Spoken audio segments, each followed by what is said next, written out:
Cops One Donut podcast. The views and opinions expressed by guests on the podcast are their own and do not necessarily reflect the views of Two Cops One Donut, its host, or affiliates. The podcast is intended for entertainment and informational purposes only. We do not endorse any guests' opinions or actions discussed during the show. Any content provided by guests is of their own volition, and listeners are encouraged to form their own opinions. Furthermore, some content is graphic and has harsh language. Viewer discretion advised and is intended for mature audiences. Two Cops One Donut and its host do not accept any liability for statements or actions taken by guests. Thank you for listening.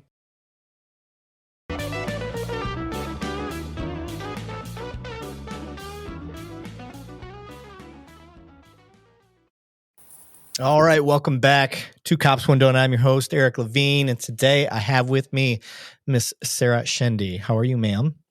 Good. How are you? Well, did I pronounce that correct, Shendy?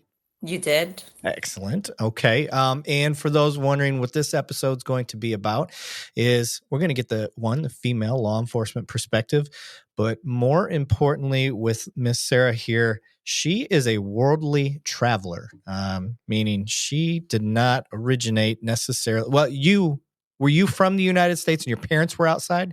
You came over, got your citizenship, correct? Yes, okay. Correct. So got her citizenship, and I believe, you guys know me, I don't do a whole lot of research on my people. Egypt, was that what I read? Yes. Excellent. So it's going to be a very unique episode, very cool perspective to have somebody that is world travel. It's going to be able to give a law enforcement perspective of how what I probably am guessing is how blessed we are over here in the United States and the way law enforcement is.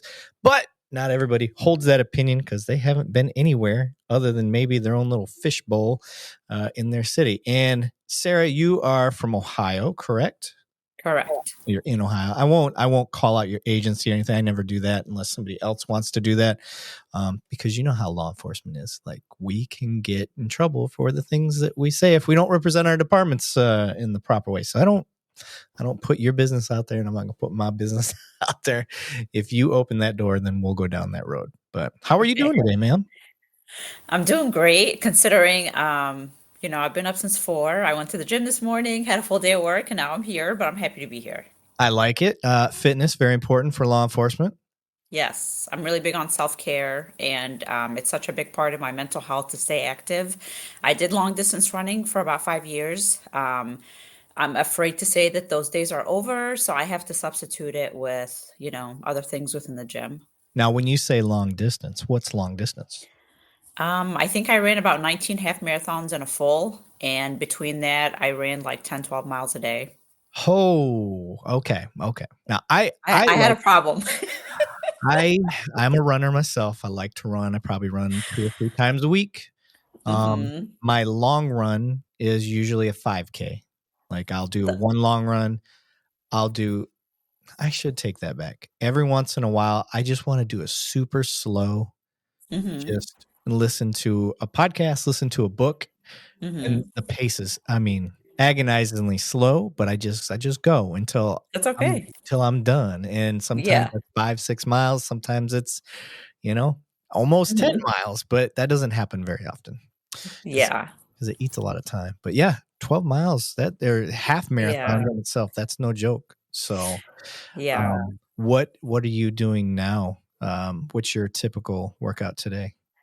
So I do love cardio. I have been trying to run again just to see how my knees and hips feel. I got off the road 2 months ago, and I feel like my body is slowly transitioning to being outside a full uniform and outside of a cruiser.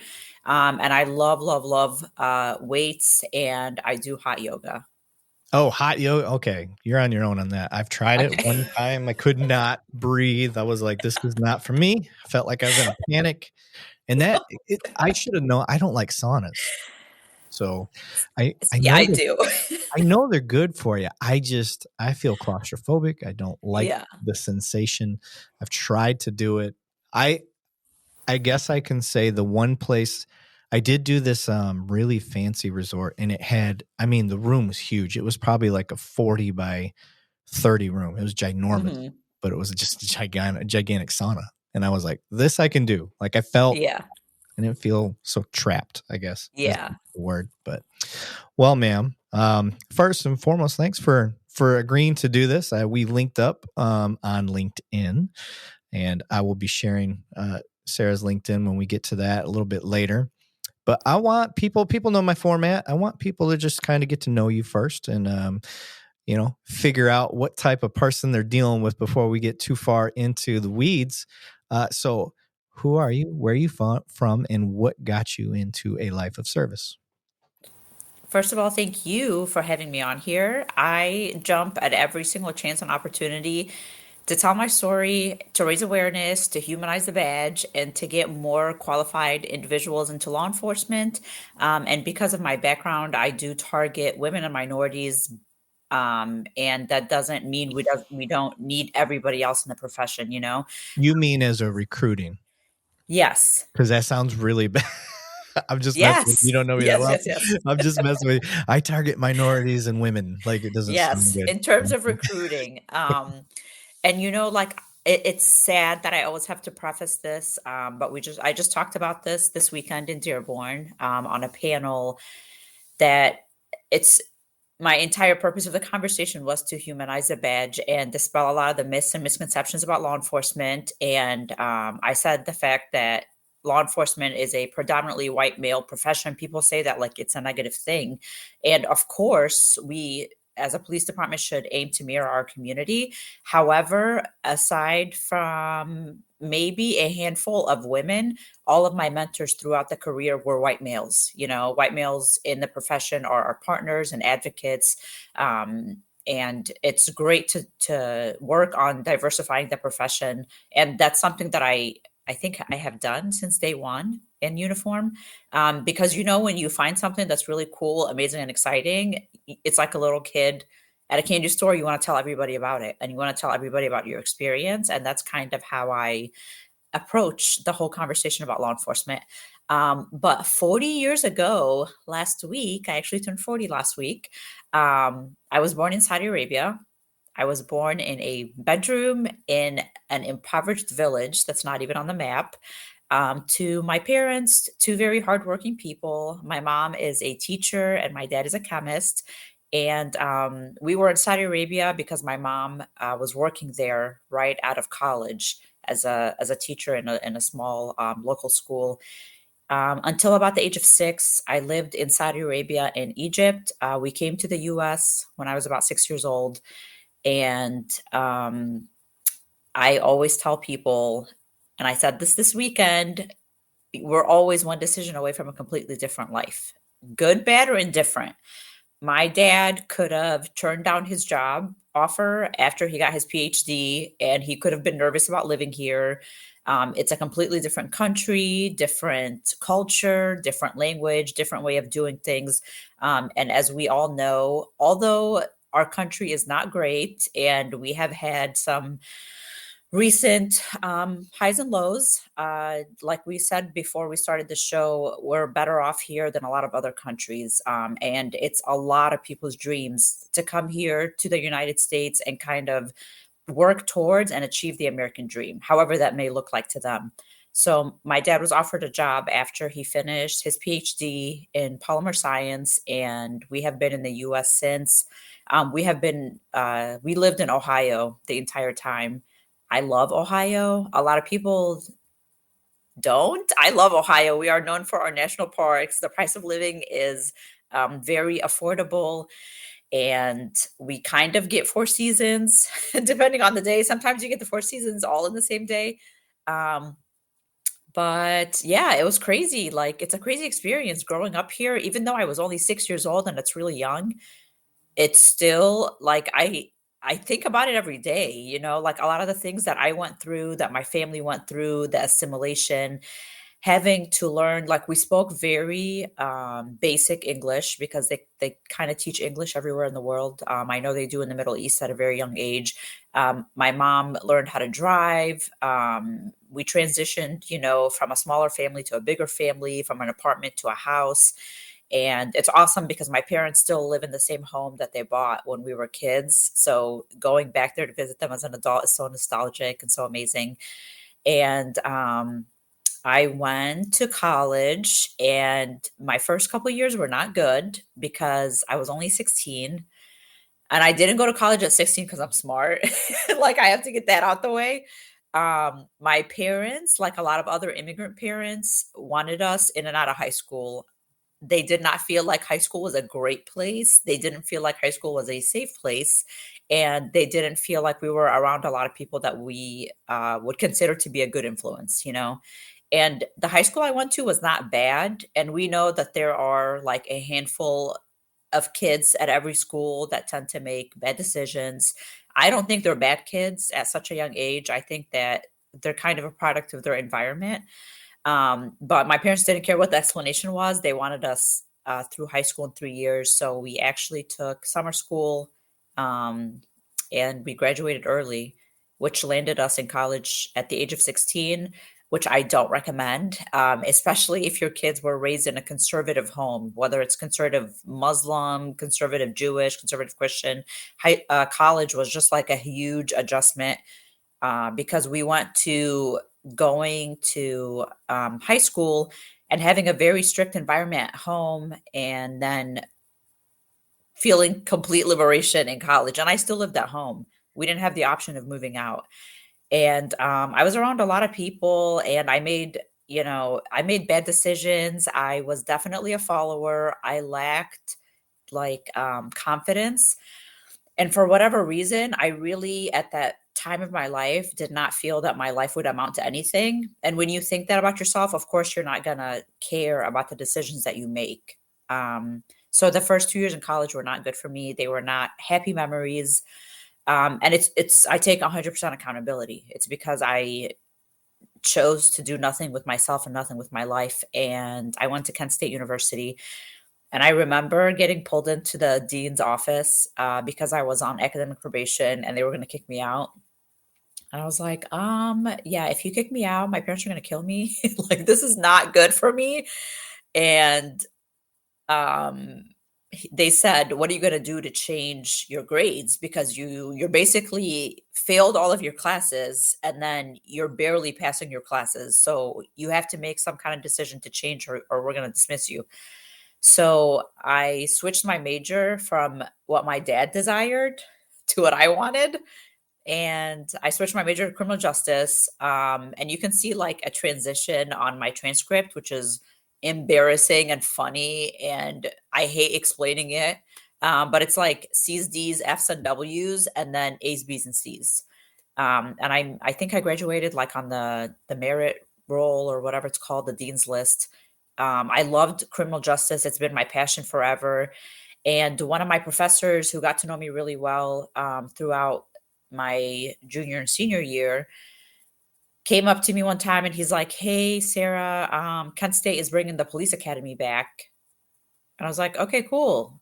Good conversation. Thanks for telling me." And he's like, "You should really go."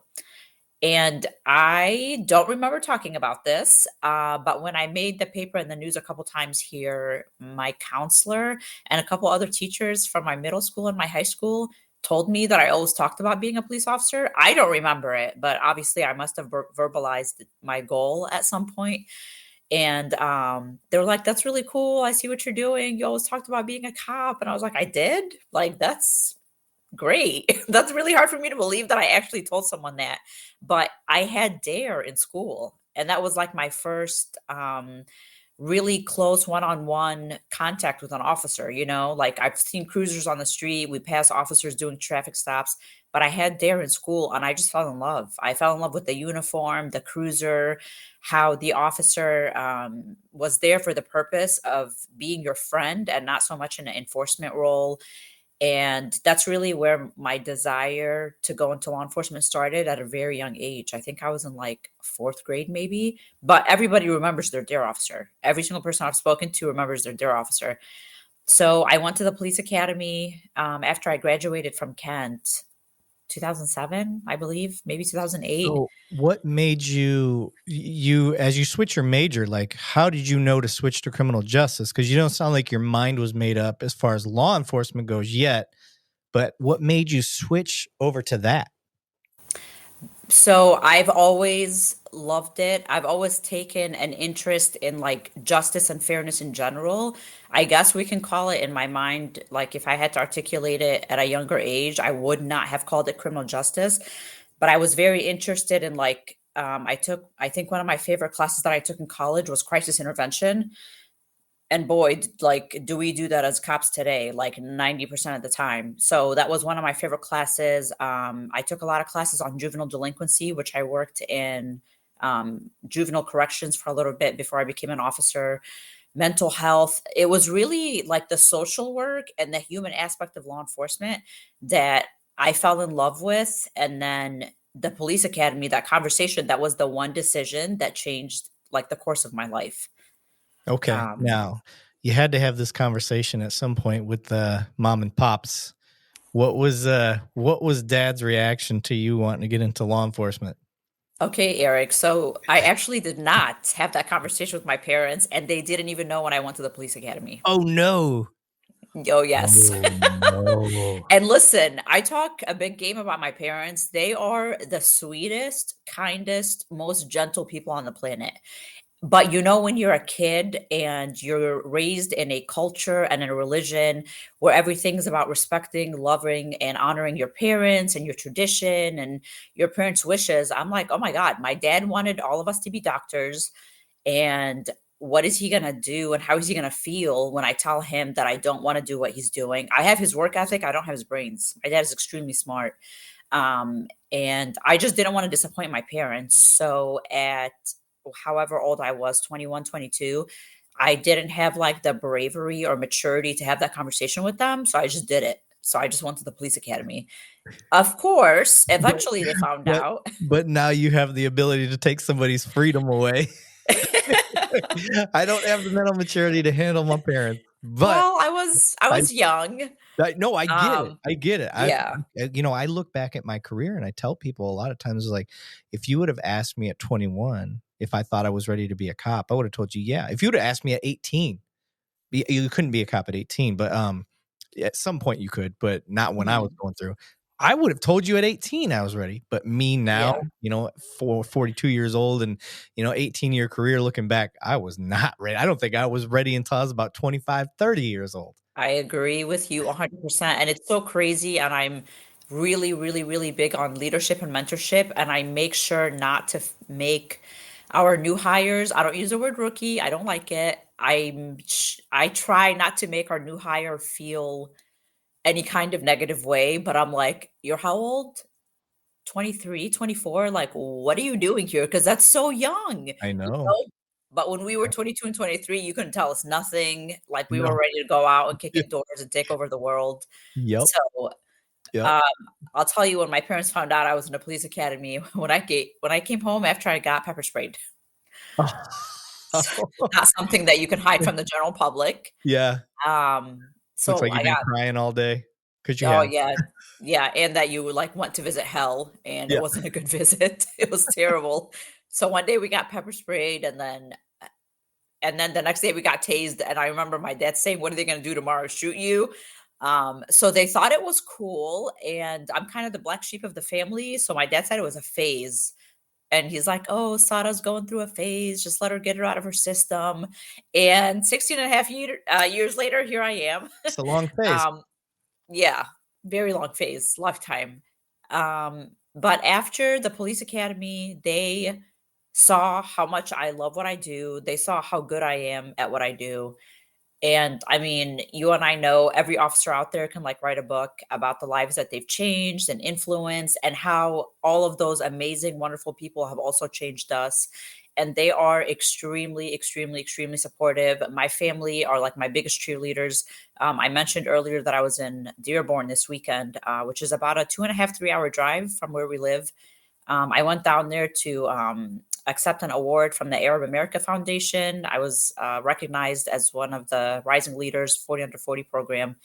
And my entire family drove 3 hours to see me just walk across the stage. I mean, they are just the most amazing people. I'm so blessed to have their love and their support and kindness. And you and I and every officer out there knows that when you commit to the job, it impacts your family. and like how we do things and missing events and activities and family functions. And they've never, they tease me, but they've never like guilt tripped me or made me feel bad. They come and visit me at work all the time, so I don't feel, too left out. But yeah, they're really my biggest cheerleaders and such a huge blessing to have. So now when you decided to switch over, you go through, you do your college, policing is a little different everywhere. So part of the education part that I want to get into is when you go, like for me, the department that I went to, that I'm at now, they have their own police academy. Now, Mhm. some places, I was a cop up in Michigan for a little while. You didn't go, the departments were too small. They didn't have their own police academy. So Mhm. they have college led academies that you can either be sponsored or you can pay for yourself to go through. How was yours? So I will give you some facts and figures about Ohio. Ohio is not a post state. There is open enrollment academies like the ones that you just mentioned, and then closed enrollment where you're hired first by those bigger departments, and you either go through their own academy or you go through the Ohio State Highway Patrol or another academy. I went through open enrollment. I paid for my academy out of pocket. And at the time, I worked full time as a server and a manager at a restaurant, a Lebanese restaurant that I love that I still go to today. Um, in the state of Ohio, last time I checked, we have 960 police departments and 33,000 sworn officers. And I want to say that around the time that I went through the police academy is when a lot of people started going out of pocket. They used to send way more people, Yeah. and then, the market crash or whatever in 2007 changed a lot, and a lot of officers that I know went to open enrollment academies and had to pay for everything out of pocket. One of the things that was happening in Michigan, and this is why I got out of there, is departments were no longer, they weren't sponsoring you, and you're putting yourself through an academy, and there was no guarantee you were going to get hired because everything was so hard pressed. And the Mhm. other thing that they were doing, which they're still doing to this day, which really irritates me, is they won't hire you full time. They'll only hire you as a part time officer. So you got Mm. cops working for two different agencies just to get their 40 hours in. I've roughly got about 18 years of law enforcement under my belt, and I've seen a lot of really cool advancements in law enforcement. The biggest advancements in law enforcement, I think, are like fingerprints, DNA testing, and then more recently, I would say license plate readers. Those things have all changed the game in law enforcement. And now I think Peregrine is on that level that's going to change it up. But I've had people ask me, what is Peregrine? And I want to talk about that. Now, there's a caveat to it. Peregrine is so in depth, I'm only going to talk about one small feature that it's able to do because I can't fit everything that they do in one little ad. All right, I'm going to take you on a little mental journey. So if you're law enforcement, you work for an agency, this is for you guys. So follow along with me. Imagine you're an investigator and you're working on a property crime. We'll say a property crime specifically like air conditioning thefts. That's a big one in Texas. You've had two cases this week alone. And typically speaking, unless you go talk to the other detectives that you work with, you're not going to know for at least a week or maybe a month or two that they also have AC thefts that are related to your thefts. In investigations, there's like this internal gap of sharing information. Here's where Peregrine starts to flip things on its head, so to speak. Peregrine can sift through your reports and start to identify the detectives and the cases that match the similar MO to your cases that you're working. And it can bridge that information and present it to you in an easy to read package. Well, hold on. It gets better, I promise. Peregrine can scan your CAD calls for related incidents and can even comb through suspect history in your report rating system like RMS. It's able to match possible suspects based on the MO and the geographical locations. But wait, the rabbit hole goes deeper. If you've got a suspect name, Peregrine has the ability to analyze your stored body cam videos and search for that suspect's name and find videos of them to give you up to the most up to date context with that suspect. And what's great about that, as an investigator, you know your body cam has the ability to geolocate. So you can see the latest locations, specifically where your suspect was last seen. This is just the tip of the iceberg, and all I wanted to do with it is tease you guys enough just to seek out more information. So please reach out to me personally, DM me, or reach out to peregrine.io and just tell them that Eric Levine from Two Cops One Donut sent you. I don't endorse things I don't believe in, and I would stake my reputation on their product. Please check them out because I know it's going to change law enforcement. Because the Mm, departments don't want to pay the health care and the benefits that are required if you work 40 hours a week for them. I don't like And that. yeah, that is shady stuff. I'm not a big fan of that. So it's why I tell people, like, I tell cops, you're a recruiter whether you like it or not. You know, Mhm, if you've got a positive if you've had a positive impact or law enforcement's been positive in your career, you tend to be able to pull more people in. I love law enforcement. I'm like you. mhm, I try to mhm, get it. People are like, should I be a cop? I'm like, hell yeah. I'm like, it's mhm, fun. Like you just got to pick the right place to go. And that's for sure. part of the thing. And so when I want people to understand, when you went through, I call them prima donna cops. They only know like the top of the tier stuff because they were hired, they were brought into this, privatized academy for their department, and it's Mhm, all of their training and everything's, they got all this money. And there's people mhm, like you and me that had to put ourselves through an academy at one point, mhm, and we didn't even know if we're going to get hired. mhm. So, And I'll tell you, Eric, when I graduated that police academy, so I was like a sworn officer in that academy, which was awesome. And obviously, like we didn't have any arresting powers, but I at least got to do ride-alongs and see things from another perspective than the classroom.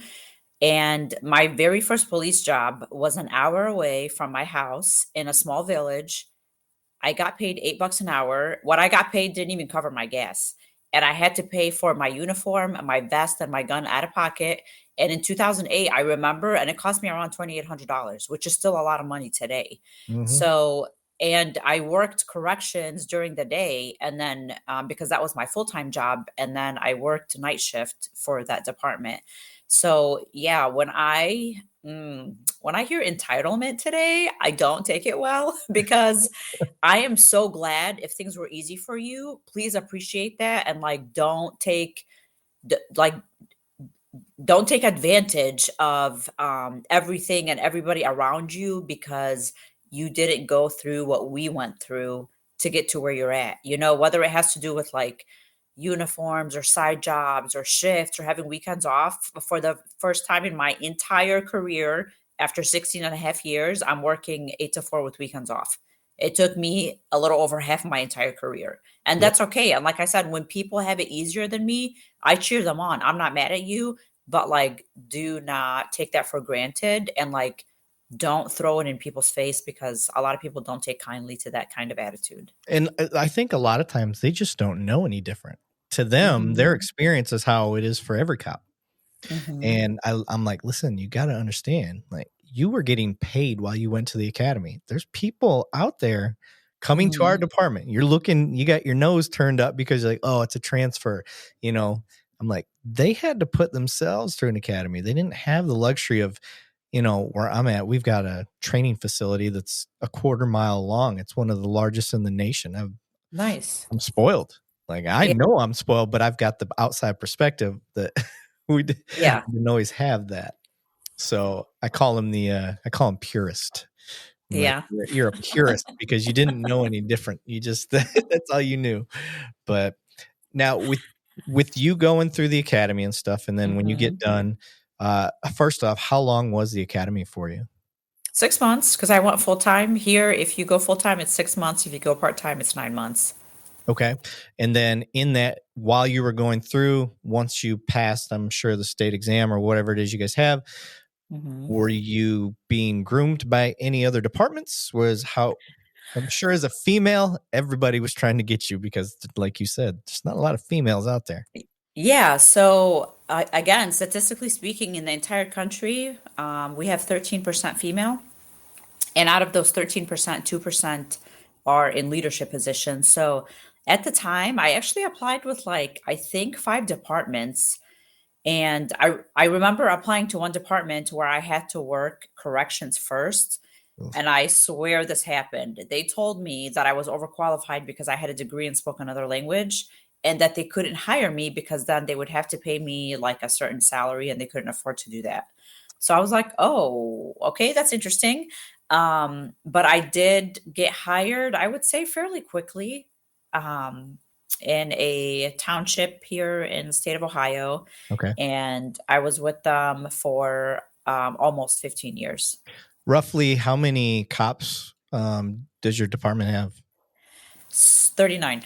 39. Okay. And Mhm. then do you know about how many calls for service a year y'all are taking?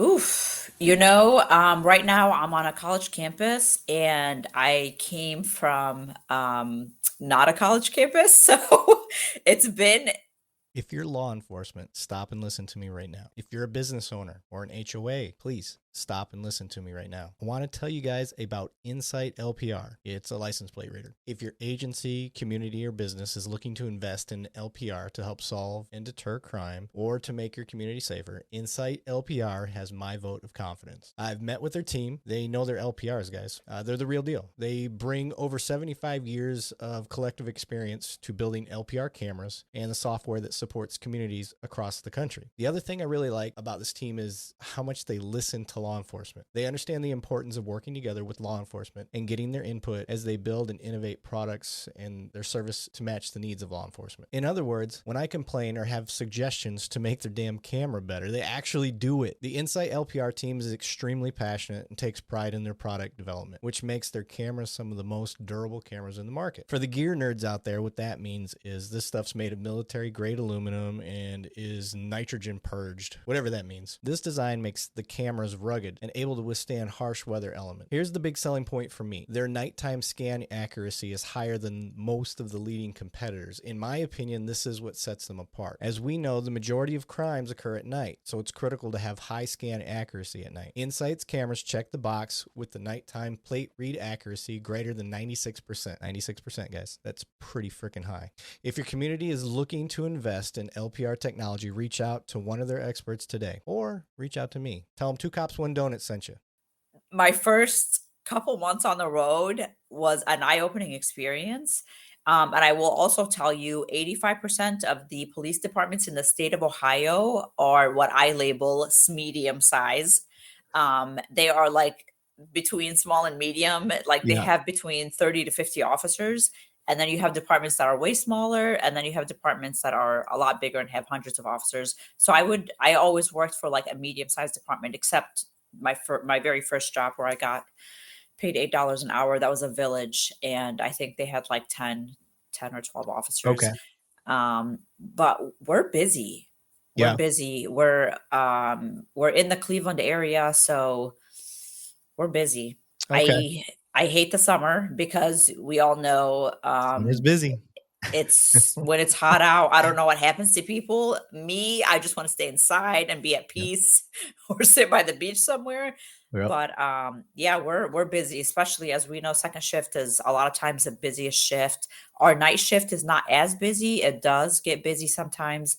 But I would say that we're a busier department. Okay. So just given you get on shift, right? Let's say you work second shift. You get on, you get your vehicle all checked out, log in. How many calls are sitting there waiting for you? No, we're not that busy. Thank God. Oh, you're We're not that. not. Okay. No. I say like for Because me, there's probably 30 to 40 mm, calls just sitting on the screen waiting no. on second shift. I've never experienced that. I don't want to. I have a lot of close friends that work for bigger departments like Cleveland and Columbus, Mm-hmm. and I'd be on the phone with them as they're getting into the cruiser, logging onto the MDT, and that's exactly what happens. They have like 20 pending calls, and I'm like, the amount of stress and adrenaline and cortisol dump that you would have at the beginning of your shift is not healthy. Yeah. So I commend the Yeah.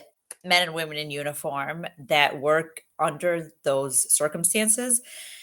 Again, I've never dealt with that. Like Mm-hmm. even on my busiest shift, I was just call hopping. I was going from call to call to call. I Yeah. never ever had more than like 5 or 6 pending. Excuse me. But yeah, that's stressful. Okay. That Well, is very stressful to the think reason about. I ask is it just helps give people, 16 years of law enforcement trying to understand, Mhm. what level of calls that you're having to handle out where you're at and stuff like that. Mhm. Now, how many females were on the department when you So got there? so right now, the agency that I'm with now, I've been there for only a year and a half. The other department that I was with, I was there for almost 15 years. And sometimes there was one other female. Okay. And I think maybe for a little bit I was by myself, if I recall correctly, but there was one other female. Okay. And that department, like again, we didn't hop on the MDT and have like 20 pending calls. We were definitely busy. I worked night shift. I loved night shift. I'm with you. Who I love night shift. I'm on midnight still. Um, yeah. Oh, I know it's sometimes it sucks, like the whole sleep thing and the fact that like you're operating polar opposite of society. But I love night shift. I loved doing traffic stops and OVIs, and we had like the usual domestics and the fights and shoplifting. I worked night shift half of my career because aside from like maybe my first 5 years in law enforcement, maybe 5 years, I've always had a second job. Always had a second job. So I work night shift so I can have time during the day for my second job. And I didn't ever work my second job for money. I always worked it for experience and networking and building my resume, and because it was super fun and amazing and opportunities that I could not say no to. And I did DARE for 6 years, and I was a school resource officer. My biggest passion in life is kids. I love working with kids, which is why I went into corrections for a little bit, which was another job that was like a huge shock to my soul. But I love working with kids a lot. I'm a victim advocate at heart, so I love working with victims and survivors in general. But if I was to work with like one group of people for the rest of my life, it would be kids. So you like the juvenile system, huh? I think ours needs redone. But I just love working with kids. Yeah, Yeah. like, and when I worked corrections, it was such an eye opener for me. And it's crazy thinking about how naive I was at 21, 22. I worked in a institution that had 20 males and 20 females. And I remember all the females were in there for like domestics and running away and truancy. And then all the males were in there for like more violent crime, like robbery, assault. And I remember, my mom used to call me a lot because she was just very nervous with everything I was doing in life. And I was joking around one time and I was like, oh my God, my mom's calling me again. And one of the girls was like, I wish my mom would call me. And I learned so much about those girls and like about their life. And for the first time in my life, I was like, wow, people did not have the same childhood that I had. And they don't have the parents that I have or the siblings that I have. And like, mind you, like I didn't have anything growing up. Like my parents did a phenomenal job. They took care of us, but like we never had luxury items. We never went on fancy vacations. We never drove fancy cars, but we were always so taken care of and so loved and so cared for. And these kids that I worked with have never experienced that. A lot of them were like sexually abused by family members. And honestly, after I met their parents, I'm like, oh, well, no shit, your kid's running away. Like what? This is you're the mom. And then I look at the kids and I'm like, I would not want to spend a minute in that house. And I got very close to them, and it was really sad. It was very eye-opening to me because I was in my 20s when I had the thought of like, oh, not everybody has the same childhood that I had, and not everybody has the same loving family, which is it's so sad to say out loud. And at the time it was mind-blowing for me. But I do love the kids. I do. Yeah. Was like Dare is another decision that I made in my career that changed my entire life. It's one of the things that's caused arguments a lot between my wife and I is she'll get upset with our kids. I've got what is she now? 13 and 15-year-old. Mhm. And I don't get upset by really anything because Yeah. in the street, I've seen, 10, 12-year-olds that have stolen vehicles and, you know, committed Yeah. violent offenses and things like that. And then here my kid was sassy to her Talk back. sister. Yeah, talk back. And I'm just like, all right, relax. And she's, my wife, she's like, you need to do something more than just that. I'm like, it's really hard for me to get upset. You have no idea how Yeah, awesome our kids are and have it. But that's not fair to her either because for sure. she didn't have the same perspective. She is starting to see it now though, because she went to nursing school a few years Mhm. back, and now she's into the nursing role, and she's starting to see some of the, not so nicer sides of society through Yeah, nursing, and she kind of understands where I'm coming from now, where she'll see because she does labor delivery stuff like that, so she'll see parents, females that they're giving birth to the eighth kid that they're giving up for adoption, and my wife's just like, what the hell, like quit yeah, having kids. yeah, So yeah. we do tend to get a little jaded when we see stuff like that. Do you have kids? I don't. No And kids? people are like always shocked because my phone is full of pictures of me and kids, primarily my nieces and nephews, but also other people's kids. You're the cool aunt, huh? Yes, yes, I am. And I think parenthood is like the hardest job on the entire planet. Of course, the most fulfilling, but the hardest. And to be honest with you, like before law enforcement, I did not want my own kids. I don't know why. I think I like always being on the go and doing whatever I want. Like the second you know you have a child, your entire life has changed forever. There's even when they turn 18, even when they turn 30, 40, you're still worried about them. And after spending time in law enforcement, I'm like, no way. Nope. No way. No way am I bringing someone into this world and going to be on the receiving end of some of the visits or some of the calls that I've had to make, especially when the child did nothing wrong and when the parents did everything right and the kid was just there the wrong place at the wrong time, you know? Yeah. And like how you're talking about like the difference in perception with how you see things when kids misbehave and how your wife sees it, we really coexist in two completely different worlds. Yeah. We Yeah. do. It's it's I hate saying it. It's, front row tickets to the greatest show on earth. It could be a great show, it could be a really bad show, but Right. the way that we deal with trauma and stuff like that in this career field, everybody's a little different. I think I'm well adjusted. I've just got lucky. I've always been pretty Mhm. well adjusted in the way that I cope and deal and have outlets. And I was never really taught. I just kind of figured it out as I went, and it worked Mhm. for me. Mhm. Do I think we all have a little PTSD in this career field? I absolutely think we do. Um, Yep.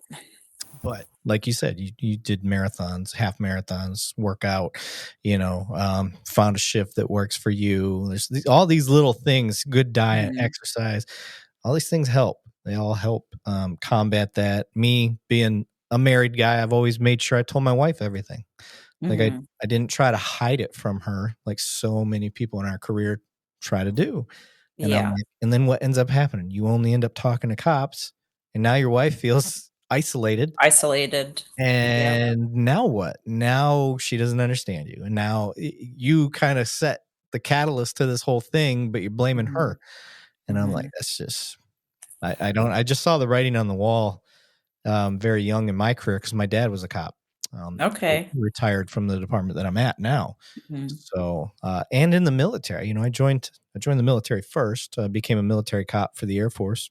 And then Mhm. when I got done with active duty, I jumped in the reserves, but then I became a cop in the civilian world and even military. It's the same stuff, Yeah. same type of traumas and whatnot. A little different with war, but the divorce rate's high. The Mhm. being away from each other is a problem. So, Mhm.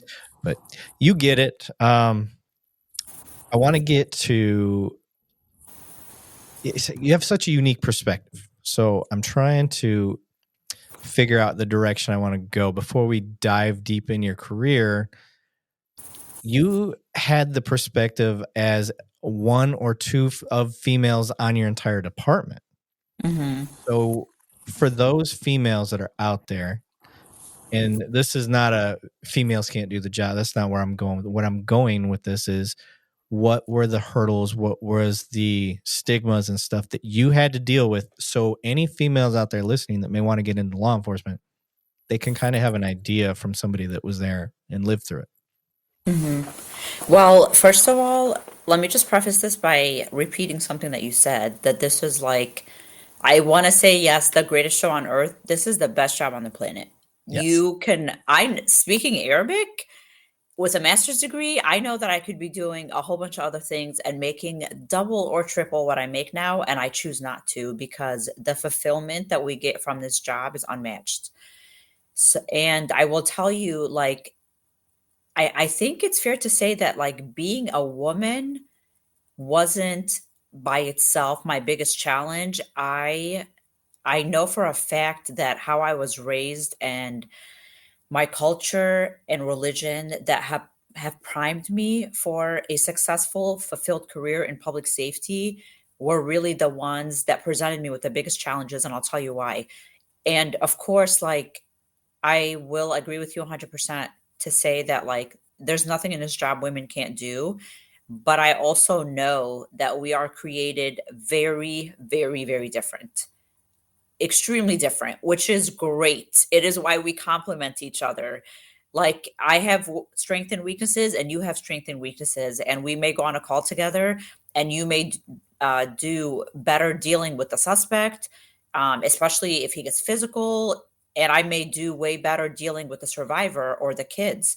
Um, so when people talk about, like, the difference between women and men in law enforcement, if we didn't work together, we would have way more problems within the profession than we do now. We have to recognize that we bring, like, different talents to the table, different passions, different perspective, whether it's like education. When I say education, I'm not talking about just degrees. I'm talking about, like, being in the military, living elsewhere in the world, having awareness with different cultures and different religions. All of that stuff is such an asset to you as an officer.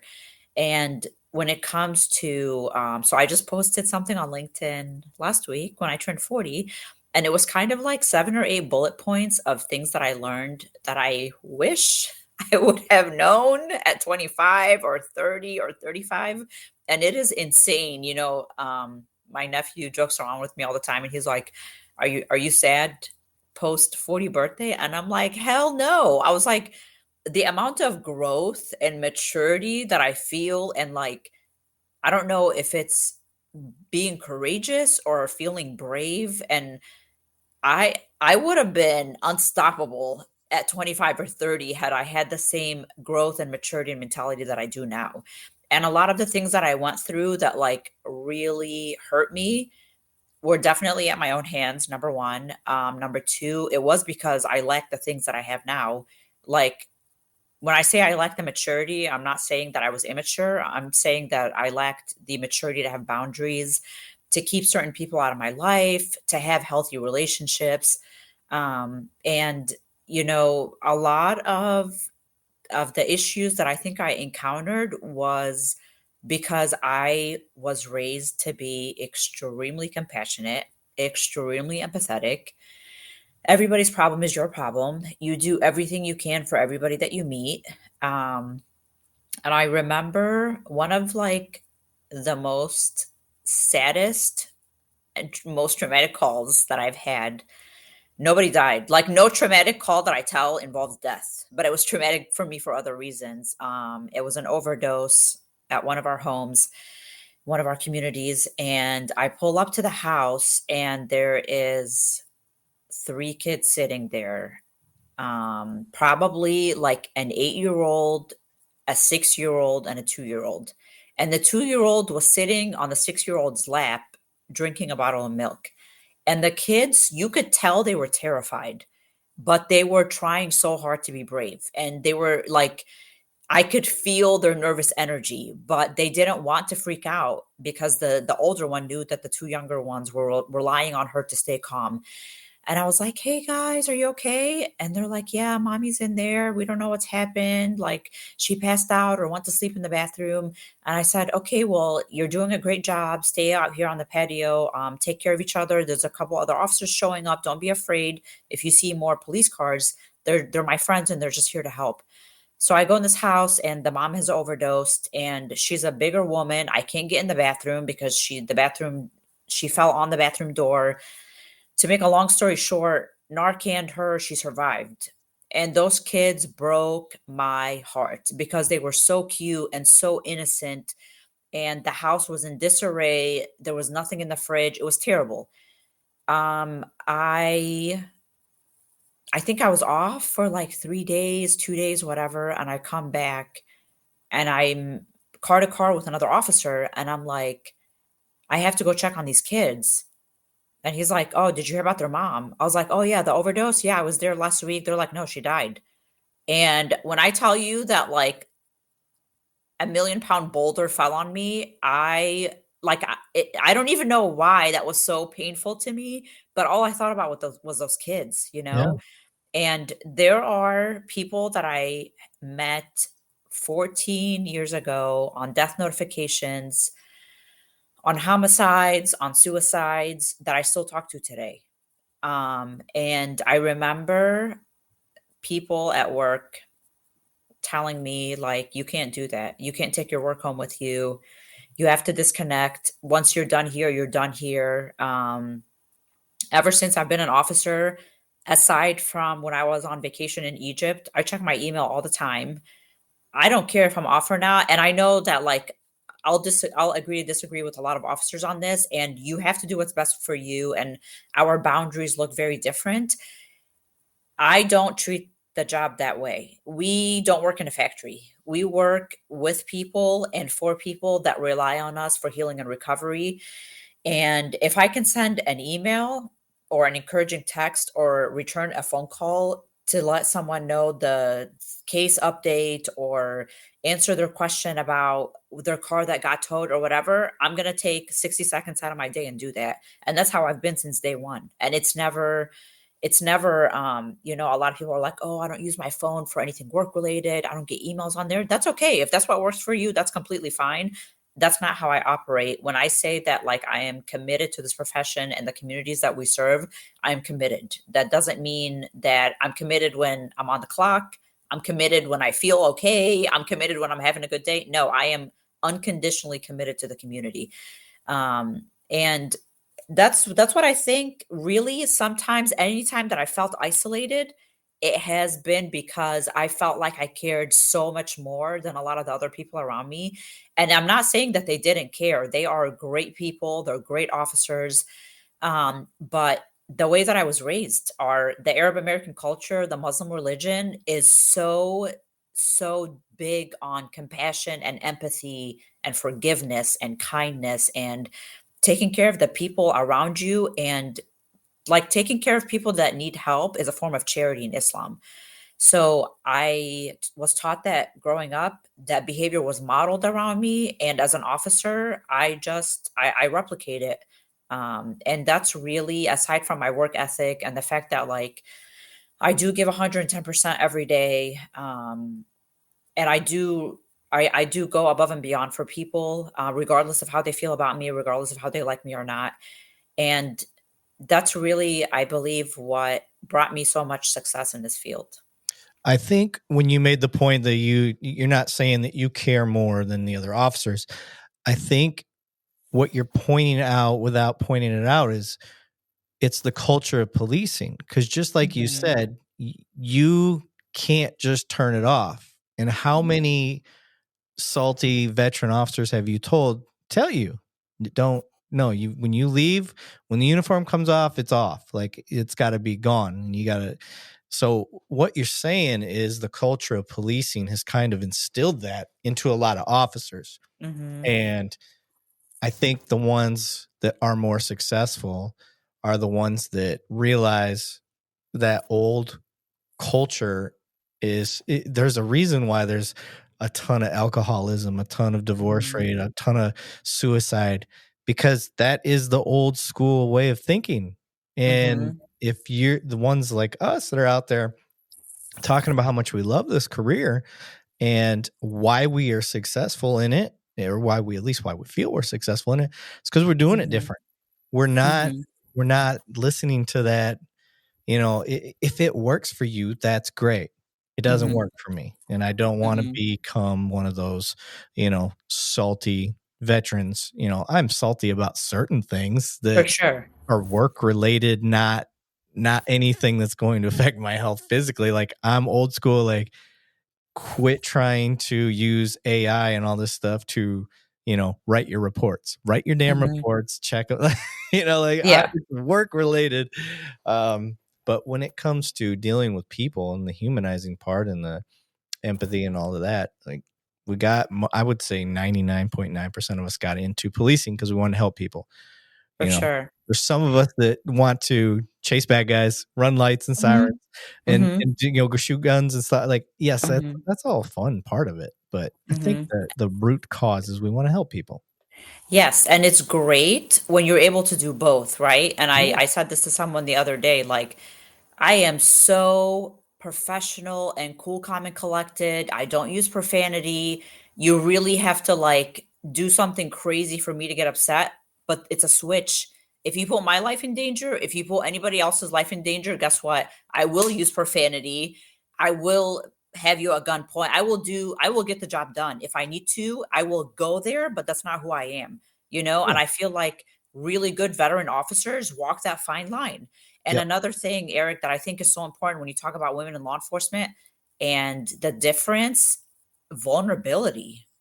Vulnerability is like gold. I think it is like the one of the biggest and most important currency for us to have in law enforcement. And I I've heard officers say that, like, sometimes women can be too emotional. Of course, you have to get your emotions in check on the job. Of course, you can't, give into anything that's going to compromise your safety or officer safety or scene safety or whatever.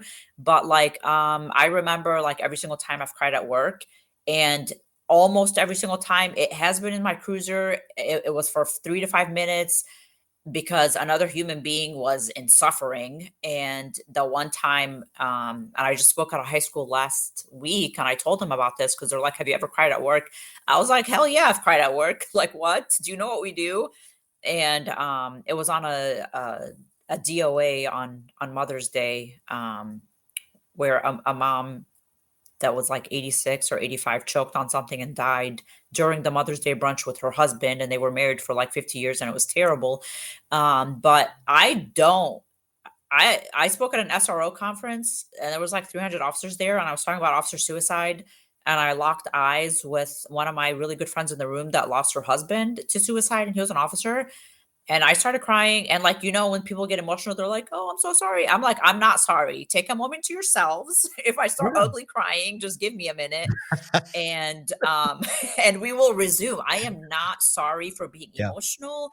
I'm not sorry for crying because some people have shit situations that they have to deal with, hmm, and people appreciate vulnerability, especially kids.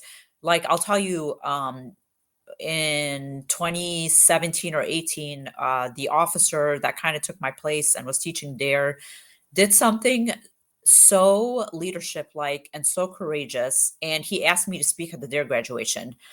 And I was like, "Thank you so much. Like, you know how much these kids mean to me. I miss teaching Dare." I wasn't teaching Dare at the time because I had left full time. I was there part time, but I had left and I was working for the Attorney General's office.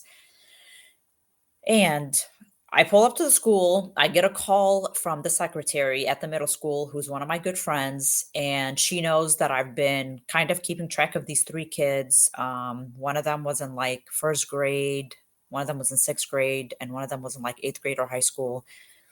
Cutest kids ever. And I swear to God, I pulled up to the school. I put my cruiser in park, and she calls me and she's like, "Sarah."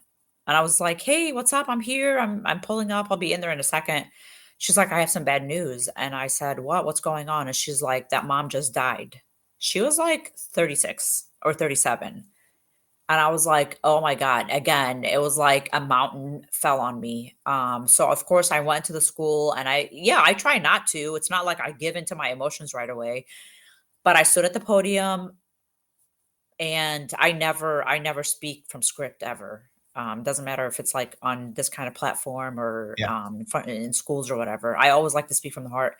And I was like sobbing and I was telling these kids, it was the entire 8th grade class, the teachers, like the janitorial staff, everybody was in the cafeteria. And I was like, I'm so sad today, you guys, because three of the students from our community lost their mom and I'm very sad for them. And like coming off so human, first of all, like the adults were crying. But like vulnerability is like something that like as women, we don't hesitate on showing. And it's so great. Men, I understand, like we're built differently. We're built, Mhm. we're gonna have different emotional reactions, we're gonna deal with things differently. We're gonna de-stress differently. But I think as female officers, one of our biggest gifts is our ability to be so compassionate and so empathetic and so vulnerable effortlessly. It is a Yeah. part of our genetic makeup. It's who we are. Yeah, I find I've worked around where my department's a big department, so um, nearly 2,000 cops. So there's a lot of females, and I just like you were saying on the complimenting each other. My experience working with females in the field has always been more preferable Mhm, because any situation we go on, we can attack it two totally different ways. It's not to say that another male can't do that or that, two mhm, females on the same team isn't, well, you're not going to have the same. That's not what I mean at all. What I'm saying is overall, the tools that you have available just naturally tend to work really good with each other. And I got to the point where, if it was, you had to double up that night. I'm looking for my female buddies on the team. I'm like, hey, let's knock these out. So, because especially where I'm at down in Texas, working around Hispanic culture was new to me. Being from Michigan, like I was constantly putting my foot in my mouth and mhm, just not understanding the dynamics of the culture of their families and stuff like that. So it really helped out to have female available to work through that. But mhm, when it comes to people, I don't want them to think that we're sitting there saying that a female is all of a sudden just going to break down in the middle of a call. I don't think mhm. I've ever experienced that ever. I Me think neither. every woman that I've ever worked around has handled business. And Mhm, then when the call's, wrapped up, everybody, it's secure anyway, then maybe, mhm, you know, mhm, and that's mhm, not to say that I haven't either. I have mhm, absolutely should have had moments on the podcast where I'm sitting here crying mhm, because my guess has hit me. And they, mhm, they had, some crazy, officer involved shooting stories and stuff like that. So, mhm. I had a guest on that had served 26 years for a crime they didn't commit. Oh, no. Yeah. And Yeah. how do you hear that and, like, not cry? Yeah. Like I'm just sitting there. I'm like, God, your entire, life. Like, yeah, Mhm, don't get me wrong. I'm loving life in my 40s. Uh, mhm. but this person didn't even know what a cell phone really was. They went in before they had come out. And by the time they got out, we had smartphones. So, That's so hard to even, like, yeah. imagine. Yeah. So I'm with you. I understand. And I just didn't want people to confuse and start thinking that we're talking about, you got your gun out and you're like, show me your hands. And you just start crying or what that. No, I've Yeah. never seen that Mm. happen with anybody, and I think you and I and every officer out there have been on enough assist calls that you can also speak to, what happens in other departments. I've never seen that.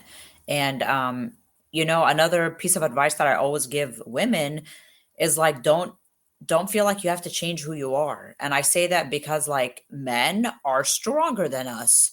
Like we were at a fight call in a hotel and a weapon was mentioned. Like the suspect that we were trying to find was armed and I don't remember what happened. We took him to the ground and he was fighting with us. And an officer literally carried me by my vest and put me in the bushes and went back in there to fight. And there was a couple other female officers on scene from another department. And they're like, who is he to do that? And I'd be so pissed. And I'm like, dude, I'm about to go thank him. I don't want to fight that dude. If I had to, I will. I will Yeah. absolutely handle business every single time. But the fact that he looked at me as a little sister and he did something to try to protect me, thank you. Yeah. Yeah. I mean, You know what I mean? yeah, I've been doing jujitsu since '06. Mhm. Been in martial arts pretty much my whole life. I box, judo, I do it all. I just like it. It's Mhm. fun. And my Mhm. dad was a judo instructor and all that stuff. So it's talk about culture in our families Mhm. and what's instilled in us. So for me, going hands on is just second nature. Mhm. If you're in my way and I know I can get something done, I Mhm. might push you out of the way. I've done it before, Mhm. not just to Mhm. not to guys. Like, like Mhm. you're getting in my way. Move Mhm. and just Mhm. push them out of the way. So it happens. Yeah, and likewise, same thing with de-escalation. If I feel like an officer, even unintentionally, is coming off too aggressive, or he's 6'2" and he's talking to someone that's 4'2" or whatever, I'm going to gently and respectfully take over because that person can relate more to me and it's going to de-escalate the Yeah. situation. It's going to help us both. So it Or just goes back to like our strength and weaknesses, you yeah, know? I think that's an important thing to point out that where we're screwing up in policing, I think a lot these days, and this is where I keep seeing these videos go wrong, Mm-hmm. is 5 officers yelling at one person, Mm-hmm. nobody stepping up and saying, shut up. Mm-hmm. You shut up to point them out if you have to. This is what I tell my officers because I'm a Mm-hmm. supervisor. I'm like, look directly at the officer that's the problem for you right now. Tell him, hey, Mm-hmm. whatever his name, Lee, shut up. Mm-hmm. Let me talk for a second because sometimes we get stuck in that OODA loop. We don't realize how we're coming across. Right. And it's important for us to, one, have the humbleness to understand, like, okay, Mhm, let this person give it a shot. It's obviously mhm, not working. And two, having the self uh, reflectiveness to be able to say, oh, maybe they're right. Maybe I'm not coming mhm, across. Worst that happens is they give it a try and it doesn't work, and then you can go back to trying your way. But mhm. we in law enforcement, ego is a big thing in police work. And holy It's shit, so terrible. I know. So I like the fact that you're stepping up and saying like, hey, let me give it a go. Let me see how Mhm, I come across. And mhm, that's huge. So if I could give some advice to anybody listening to us right now, and you're getting into law enforcement, learn. You could be a seasoned person and might not know this about yourself. Learn to mhm, step back, shut your mouth, or learn to take control and get other people to stop talking because this is where we get in trouble in law enforcement. There's too many people trying to be the boss. mhm, And the bad guy, bad girl, victim, they may not even be a bad person, is confused.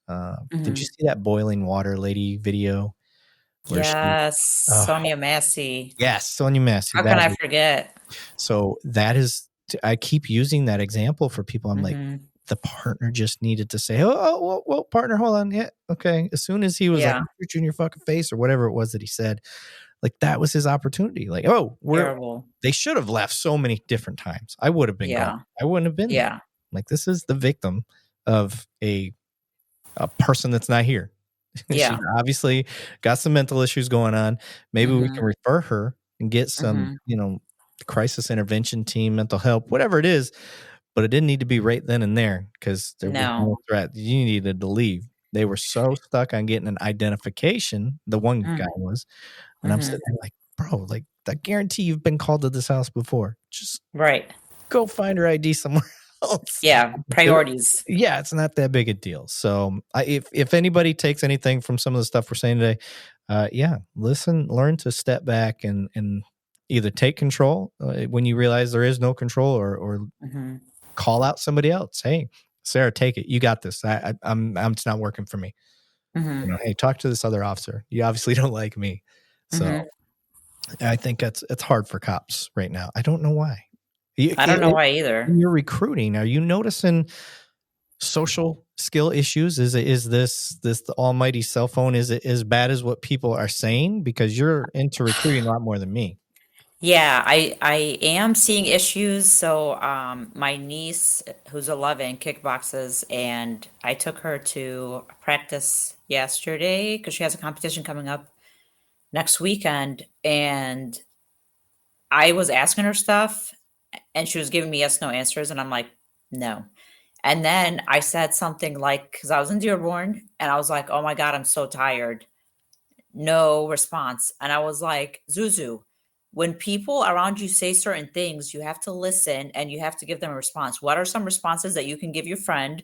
If your friend said, oh my gosh, I'm so tired, and she gave me a couple responses, but they were all blaming and negative, like, you should have went to bed earlier yesterday. You should do this. And I said, what if it's your mom? What if your mom is so tired because she's doing things for you and your brother?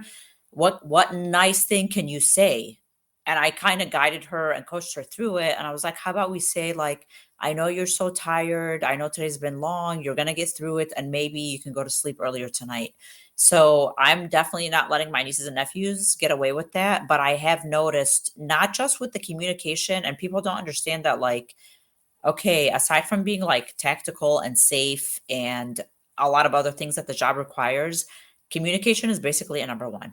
If you Yeah. cannot, because you are going to fail to de-escalate situations, you are going to escalate situations, you're never going to make it into leadership. And if you are, you're not going to be a respected leader, you're going to be a positional leader, which is like someone that people follow because you have to, because they have stripes or bars or whatever.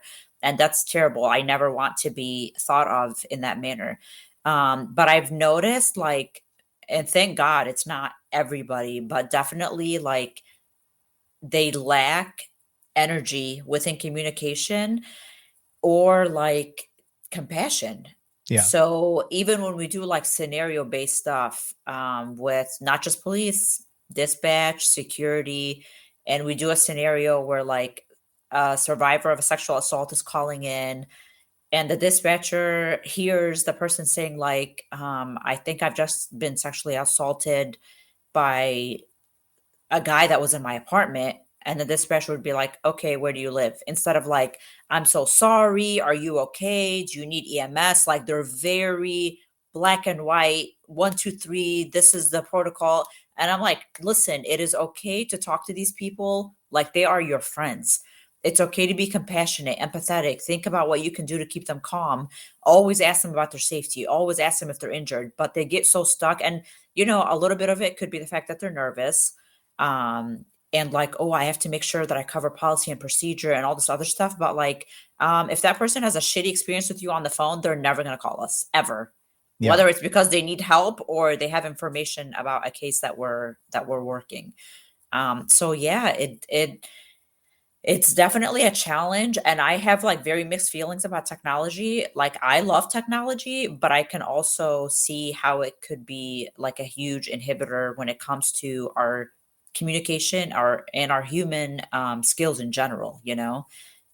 So it's definitely a struggle, and I always think of like creative ways to help our officers develop really good communication skills and habits.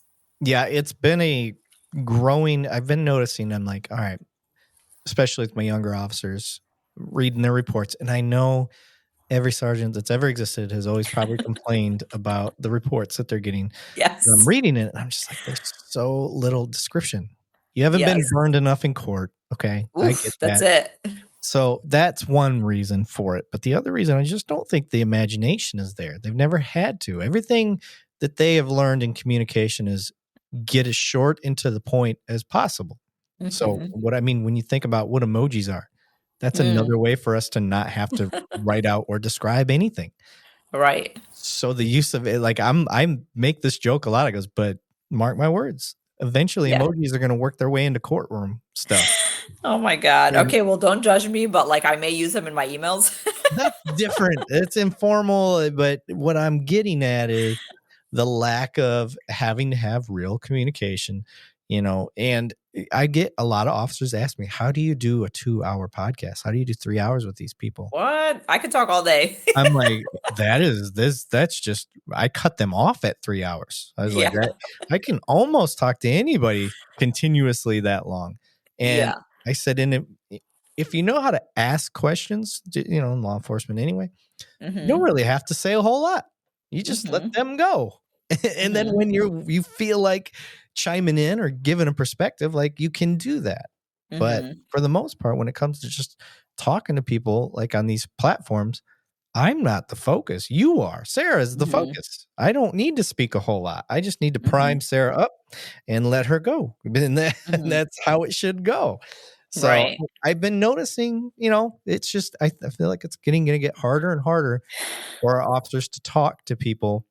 And like you said, it's the most important skill that we have is talking Mhm. because 99% of the time it's not an arrest. We're not arresting, I would say Mm-mm. probably conservative. We'll say 90% Mhm. of the time it's not an arrest. When we Mhm. get I'll called, agree with you. it's not an arrest. It's just us showing up, talking, and figuring out Mhm. how we don't have to arrest. Mhm. Like that, at Because least, not everybody needs to go to jail. yeah. I think most of the time I'm trying to figure out. It's not that I'm trying to get out of work. Sometimes it is, but most of the time I'm like, all right, let me look at the big picture here. All right, nobody needs to go to jail on this. Mhm. Oh, Karen kicked over the neighbor's garbage can because she put it too close to their curb line. Like, Mhm. I'm not Mhm. writing a ticket. Nobody needs to go to jail for this. So let me Yeah. figure out how I can talk Karen off the cliff and see if we can't somehow do some mediation between the two neighbors. Mhm. So that's generally what I've been seeing. So I was just For curious sure. if it's been the same for you in recruiting people in general. Because if your focus is minorities and females and like, holy cow, I mean, you really are looking for unicorns in Mhm. in this career field. Because like you Mhm. said, it is the bulk is white males. It's Mhm. I don't know why certain things appeal to certain people. Just seems to be that that's what appeals to police. Yeah, and like what you said about court. So I teach right now. Ever since I've been off the road, I'm in charge of training and professional standards. And I taught a report writing class, and that is the same exact thing I told them. I said, "You guys are lucky because it takes like one time for you to be dragged through the mud in court, and Yeah, you make the same mistakes again." So oof, I tore up reports, tore yeah, them up, and I'm sure they didn't like it, but I was not punitive about it, you know? yeah, I always had a conversation with the officer and I would say things like, "Okay, so what do you think is missing here? And how would someone on the jury visualize the crime scene if you left A, B, and C out? And why did you use the term whatever victim instead of like I asked clarifying questions to get yeah. them to think about not just the survivor story, but also like prosecution and painting a Mhm. picture. Yeah, one of my favorite things to do, I was a academy instructor for a few years, but one of the things I like to do is I'll invite one of my prosecutor friends or defense attorney friends in, Mm, and even better. we'll watch a 1-minute clip of a scenario, and then I'll tell these guys, all right, write your report on this. And so Mhm, I will already have a pre-written report that I've done or that mhm, somebody else has done that was really well written. mhm. And then we'll put them up on the board, you know, Yeah. and kind of go through it. And then, all right, let's see your report. Okay, cool. Here is the defense attorney that's going to look at your report. And they haven't seen it, so they don't know. And then my defense Mhm, buddy will get up there and he's like, all right, you said my client was, mhm, smoking weed. Okay. Well, is smoking weed illegal? And they're like, well, mhm, yeah. So you can't smoke marijuana. Oh, how do I know it's marijuana? You didn't say that it's marijuana. Did you test it? Like, and then they mhm, just start mhm, going down and just tear them apart. So it's really mhm. fun to do and see. But like I'm trying to tell people, if if you have not been put through the ringer by this in real court, holy cow, it's embarrassing. You feel like the worst cop ever. Right, a But failure. yes, but that is one thing we need to encourage with our police when they're training is to Mhm. fail often. Like Yep. learn from your mistakes. That's the best teacher. Yes, I agree. It's not learning. We're not going to learn very much from being right all the time. Mhm. And it took me a lot of years just to get to where I'm at now, and I'm still wrong a lot. Yeah. No, I say that a lot to people too because I talked about it this weekend. I said, failure is your friend. Challenges are your friend. You are never going to grow when you're comfortable or within your comfort zone. It's not going to happen. So people they hear the word, I told them, don't stigmatize the word challenge. Challenge is a beautiful thing because if you're not challenged and if you're not failing, you're not working hard enough, you're not doing enough, and you're absolutely just probably just operating at the bare minimum, and that's not a great life to live. Yeah. Now, one of the tell me, here's part of the problem with our career choice is we're getting closer and closer to where the public is not allowing us to mess up. Yeah. That's the rough part is now they're almost demanding perfection in a job where we screw up daily. Like you're not going to get perfection here. Yeah, you're not. And perfection is such an illusion, and it is so not a real thing, and it's actually very unhealthy. Like I I want to say used to be a perfectionist, like kind of am, but I'm trying to get away from it because I know that it's a extremely unhealthy trait to have. I think that when police departments become more community oriented and more transparent, I think the public will really begin to humanize us and understand that we are human beings in uniforms and that we are going to make mistakes. And yes, can I step away for 2 seconds? Yeah, Sure. yeah, yeah, that's fine. Okay. For those that are I listening to know. this part, she's using her natural light from her house, and it's slowly getting dark outside You're up right. there. And so I just sent her a message like, "Hey, do Okay. you have light? Because all of a sudden you're blending into your." She's wearing a black shirt. She's got black hair. I was like, "We're gonna lose her in a few minutes because that sun's gonna be gone. We're not gonna be able to see her Oh anymore." my God. Okay, that's better. Oh, wonderful. Yeah, so I think a lot of like the challenges that we face with the public is because of that divide, right? Like Yeah. that us versus them mentality, Yep. the like they're the police, we're the community, and that's not. I always tell people I'm very clear about this when I speak publicly, which I try to do as often as possible, is that we need you. We cannot do this job without you. I'm trying to think of where I heard this. Oh, I was at an amazing leadership conference in Buffalo, New York, and I heard this study cited from someone that worked in public relations for some really high caliber people within law enforcement, and she said that they did a study, and I forgive me, I forget the state, um, but they did a study where a big agency, community relations was not a priority, and the police made that very clear. And they did the same exact study in another agency, similar size, similar crime, where the police and the community were almost like this. Yeah. In one study, they had 85% or like some crazy high number of their homicides were cold cases. Yeah. And in the other study, 15%. Yeah, the Th- statistical significance is enormous. Yeah. It's and it's something that I preach that I've been doing this podcast for years. So I've been pushing that same agenda. I'm like, listen, the us versus them is terrible. Like It's so it will. bad. I think it will always exist. It will always be a part, but it doesn't need to be something that is so polarizing that we will get to the point where it's the police just trying to do all the police work. It doesn't work Mhm. that way. I was like, just like a baseball team or a hockey team or a basketball team, they can't do they can't go out there and win like they could when they have a coach. They Right. got to have a coach.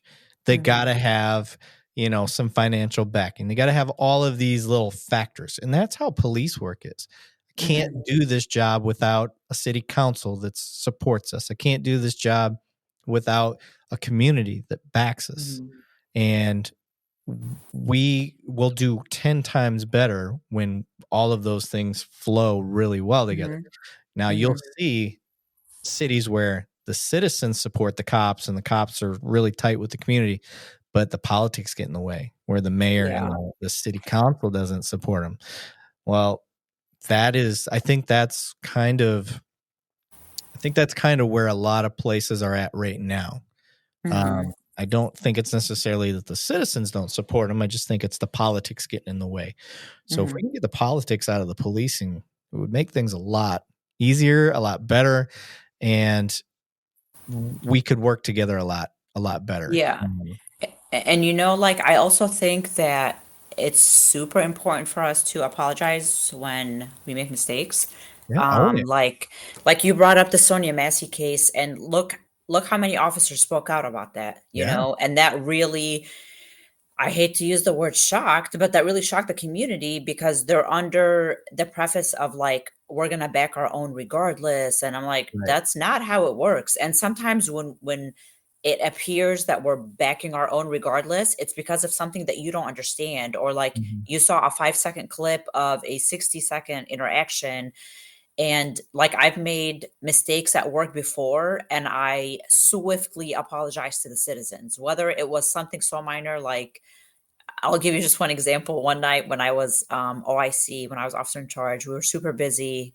We were getting all these calls, and I went to an alarm drop at a house, a very nice house in a really nice neighborhood. And our alarm drops were always a two-man response. But because we were busy, I disregarded the other officer. It was winter, there was snow on the ground, and I did not go upstairs to check the balcony door of the house because there was no footprints in the snow. Unless someone like levitated up there or was like Right. dropped in. There was no footprints, so I did not check the house. I left an alarm card, I cleared, and then an hour later, dispatch comes on the radio and she's like, the homeowners just got home. They said thank you for stopping and checking the house and leaving the card. They figured out what tripped the alarm, and it was the upstairs balcony door. Go figure. I was so sad and upset and disappointed. And I wanted to stop by and talk to them, and I didn't because we were busy. And by the time everything settled, it was like after midnight. So I went there the next day. And I was like, yeah. So I just wanted to let you guys know that I am not a reckless person. That's not the department that is here. It was an honest mistake. And I'm going on and on and on explaining. And they're like, what are you talking about? I'm like, your balcony door. They're like, do not worry about that. Like, it was the kids, whatever excuse or reason that they gave me. But like, no, when I make a mistake, if it's on the report, if it's on the rest, if whatever the case may be, I'm going to apologize, whether it's to the officer because I used offensive language, whether it's to the citizen because I forgot to do something, whether it's to the prosecutor. Accountability is so important, and when we show that accountability, we're going to gain respect and support from the public. Yeah, I think you hit the nail on the head too when you said a lot of times when we're we appear to just be backing the blue blindly. It's not. It's Mhm. we've Mhm. learned. Like look at my favorite one is I think it's the Michael Brown thing Mhm. where we've Mhm. had like three separate, independent investigations all come to the same Mhm. conclusion. Mhm. And what does that matter now? Nothing, because everybody had the whole hands up, don't shoot movement. Yeah. And eh, that's one of the things I like to point out is like, listen, you have to let these investigations go. And they're like, well, it's Mhm. just they're policing their own. I'm like, well, it Mhm. wasn't in that case. You had the Mhm. DOJ, you had state troopers, and you had whatever other agency looking into the same thing and all coming to the same conclusion. And Mhm. that is part of the problem that we run into is we as law enforcement, we never take the time to explain like, hey, here's why I'm saying what I'm saying. Does it look Mhm. bad? Sure, it looks bad. Yeah, Mhm. it looks terrible. But I've learned to keep my mouth shut until these investigations go out. And then by the time Right. they come out, nobody cares anymore, Mhm. especially if it doesn't meet the narrative that they thought it was going to meet, which, Yeah.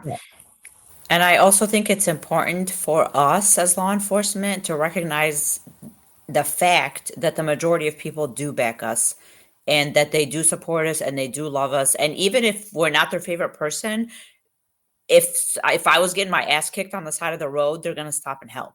yeah, I think sometimes the media makes it seem like our country and our citizens and like people are so anti-police and like especially the defund the police movement. Are there people out there that want to defund the police? Absolutely. It is by no means the majority of the public yeah, because they know what life could be without us. And I tell people all the time, like, you want accountability, I want accountability. You want to go home at the end of the night, I want to go home at the end of the night. And I think it's like people, civilians and officers that have not been on the job long don't understand how long it takes to pave that road of trust and respect. And it's not going to get done with like you driving around with your windows up and you have an attitude and an ego at every call. It's like every single face-to-face interaction we have, every single encounter we have with adults, with the kids, like talking to kids before you clear domestics, before you clear a traffic stop, so they don't see you as an officer as the big man or women in uniform that just hurt their mom or hurt their dad or took their dad to jail. I don't care if that dude is a piece of crap, that's still their dad. And Yeah. that was like one of my biggest things when I taught domestic violence. I'm like, don't ever clear without talking to the kids, ever, because the parents aren't going to do it. The other adults are not going to do it. Everybody is so entrenched in like trying to post bond and the trauma of the entire domestic and everything else. No one's going to be like, oh, let me talk to my child and explain to them the traumatic event that unfolded tonight.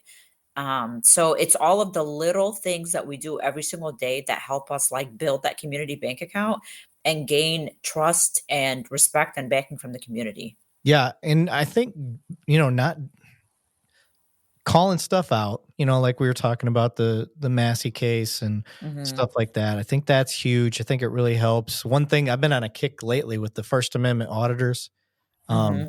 showing cops like suck, like Mhm. just Mhm. constantly failing at falling for these First Amendment auditors.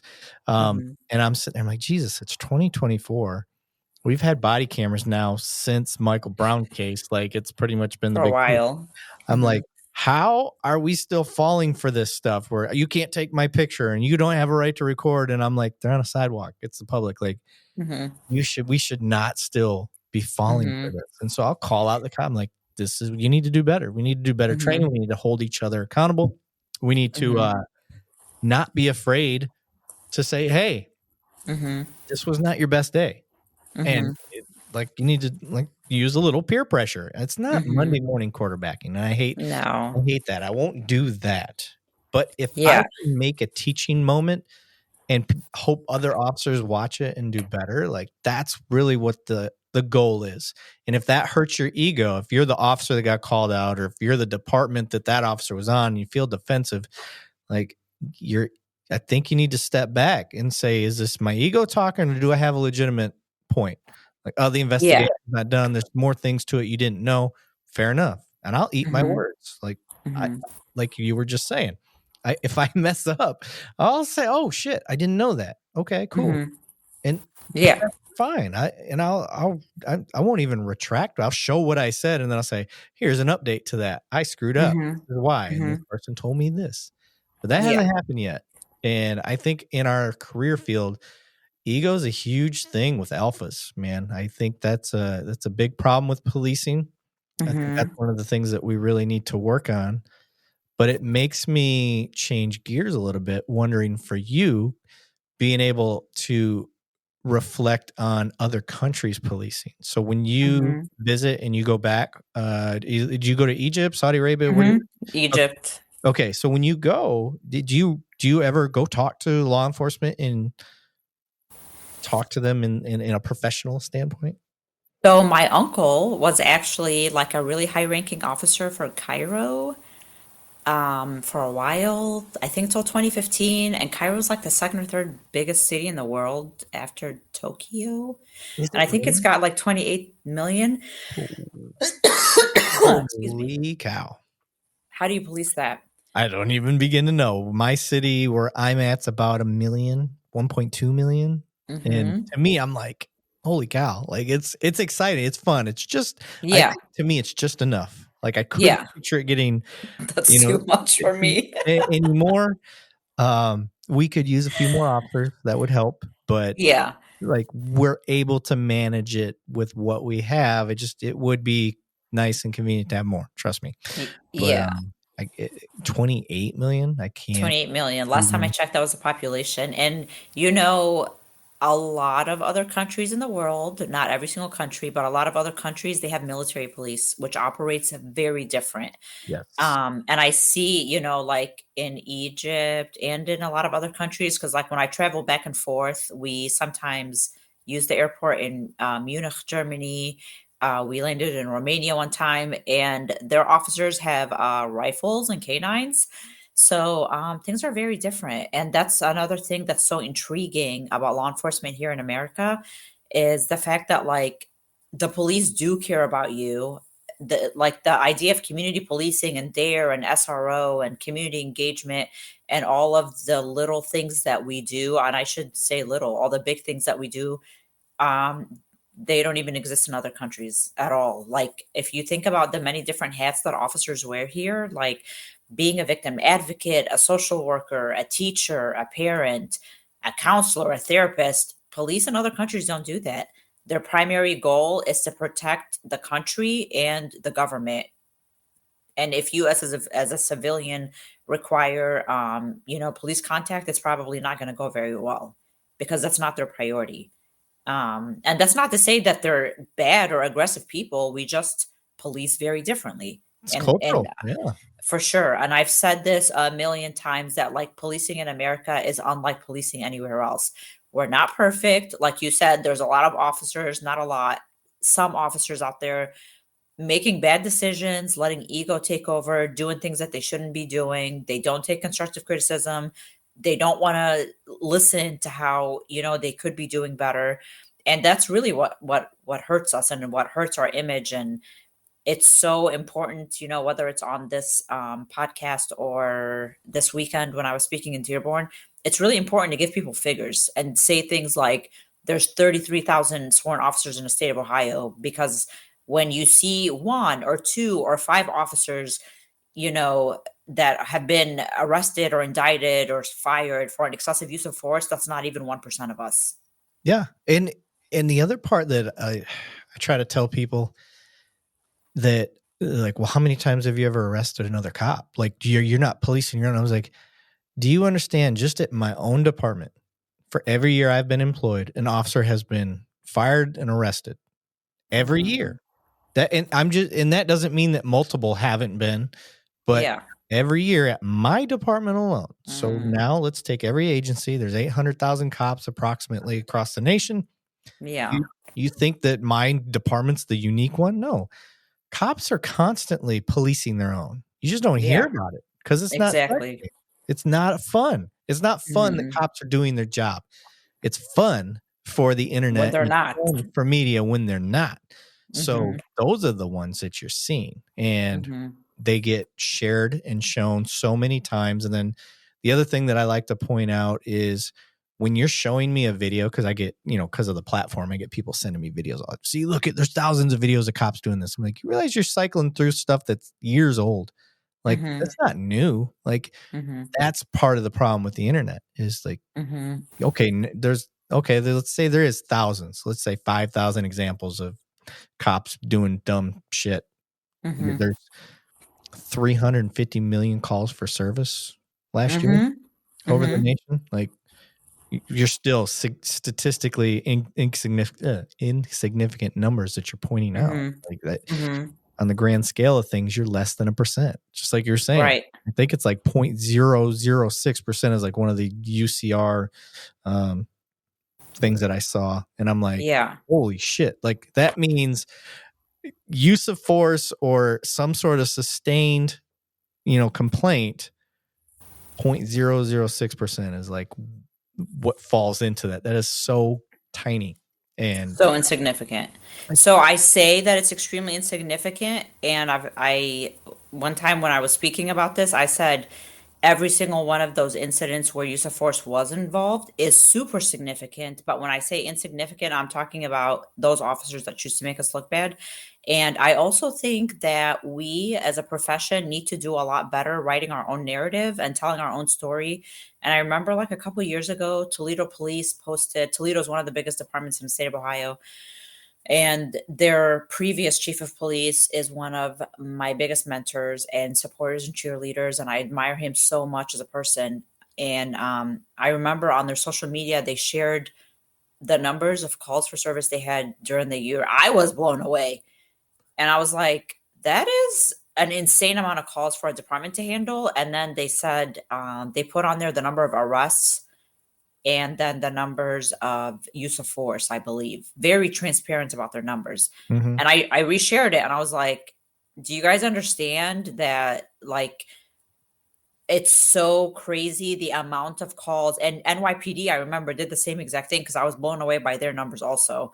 But yeah, it's so crazy, and I wish that more departments really valued technology and social media to get their numbers out there, to spotlight their officers, to, like you just said, the media. If we don't write our story, the media is going to. If Yep. we don't control our narrative, the media is going to.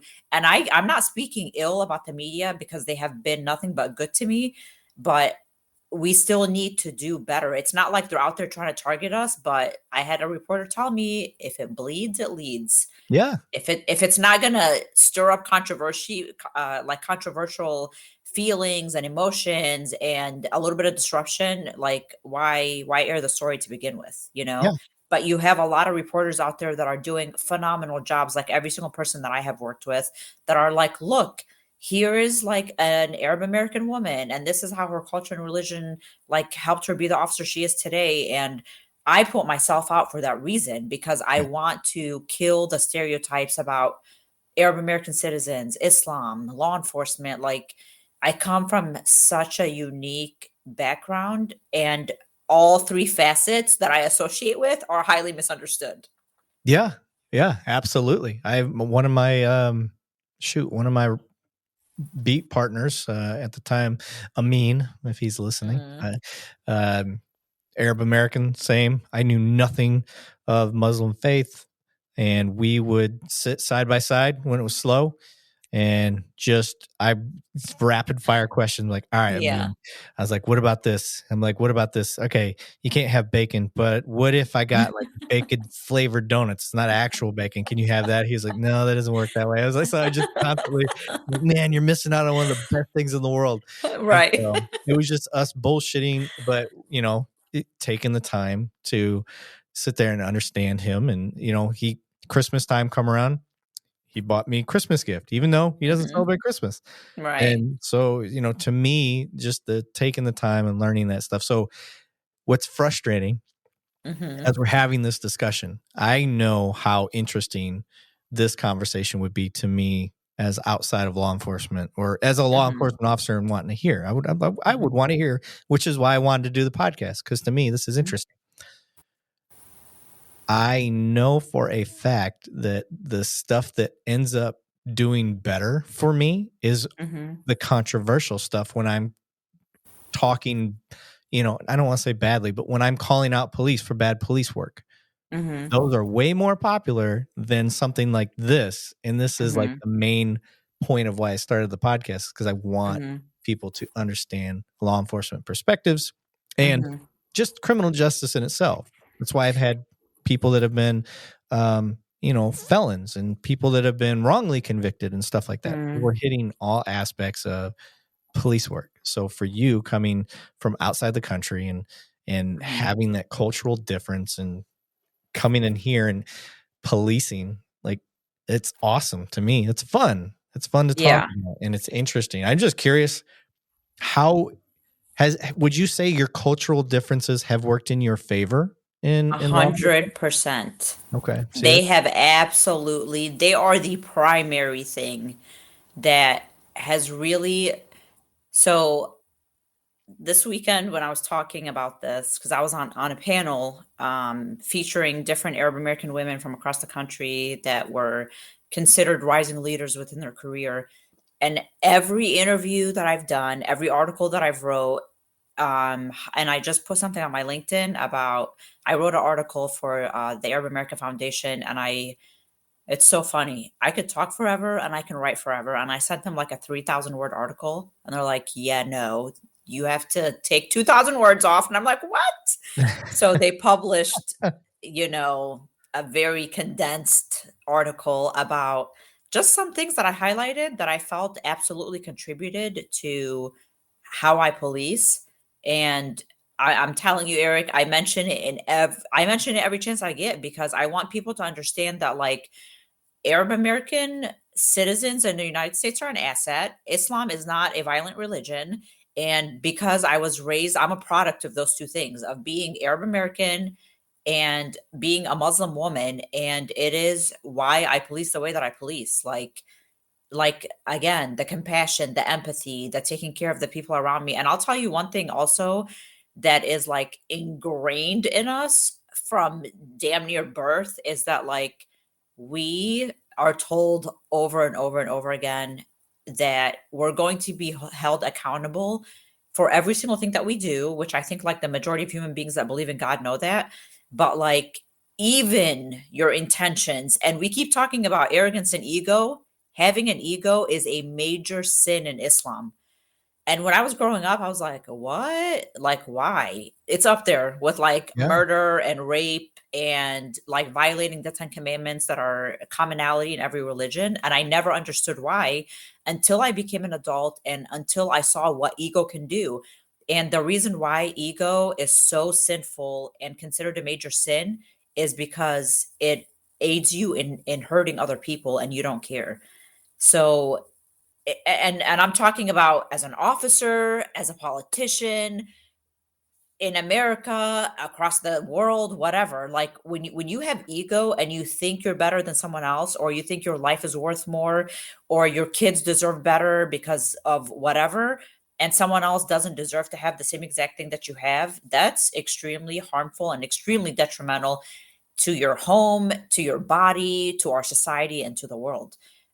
So my religion and my culture are the biggest reasons why I hold myself to such high accountability when it comes to dealing with people. And I've been criticized on this before, and I've said it in promotional interviews, and I've said it in other settings where I openly and strongly admit to the fact that I absolutely care about how I make people feel. Now, if you're trying to take advantage of me, that goes out the door.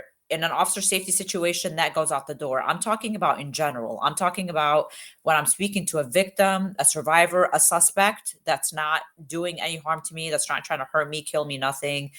And I remember this one call at a hotel. This kid was 21 years old, never been arrested, no criminal record, poor, okay, doesn't have a bed, has never had a bed, comes to the hotel every once in a while to sleep in a bed. And someone left their credit card on the table where they check in.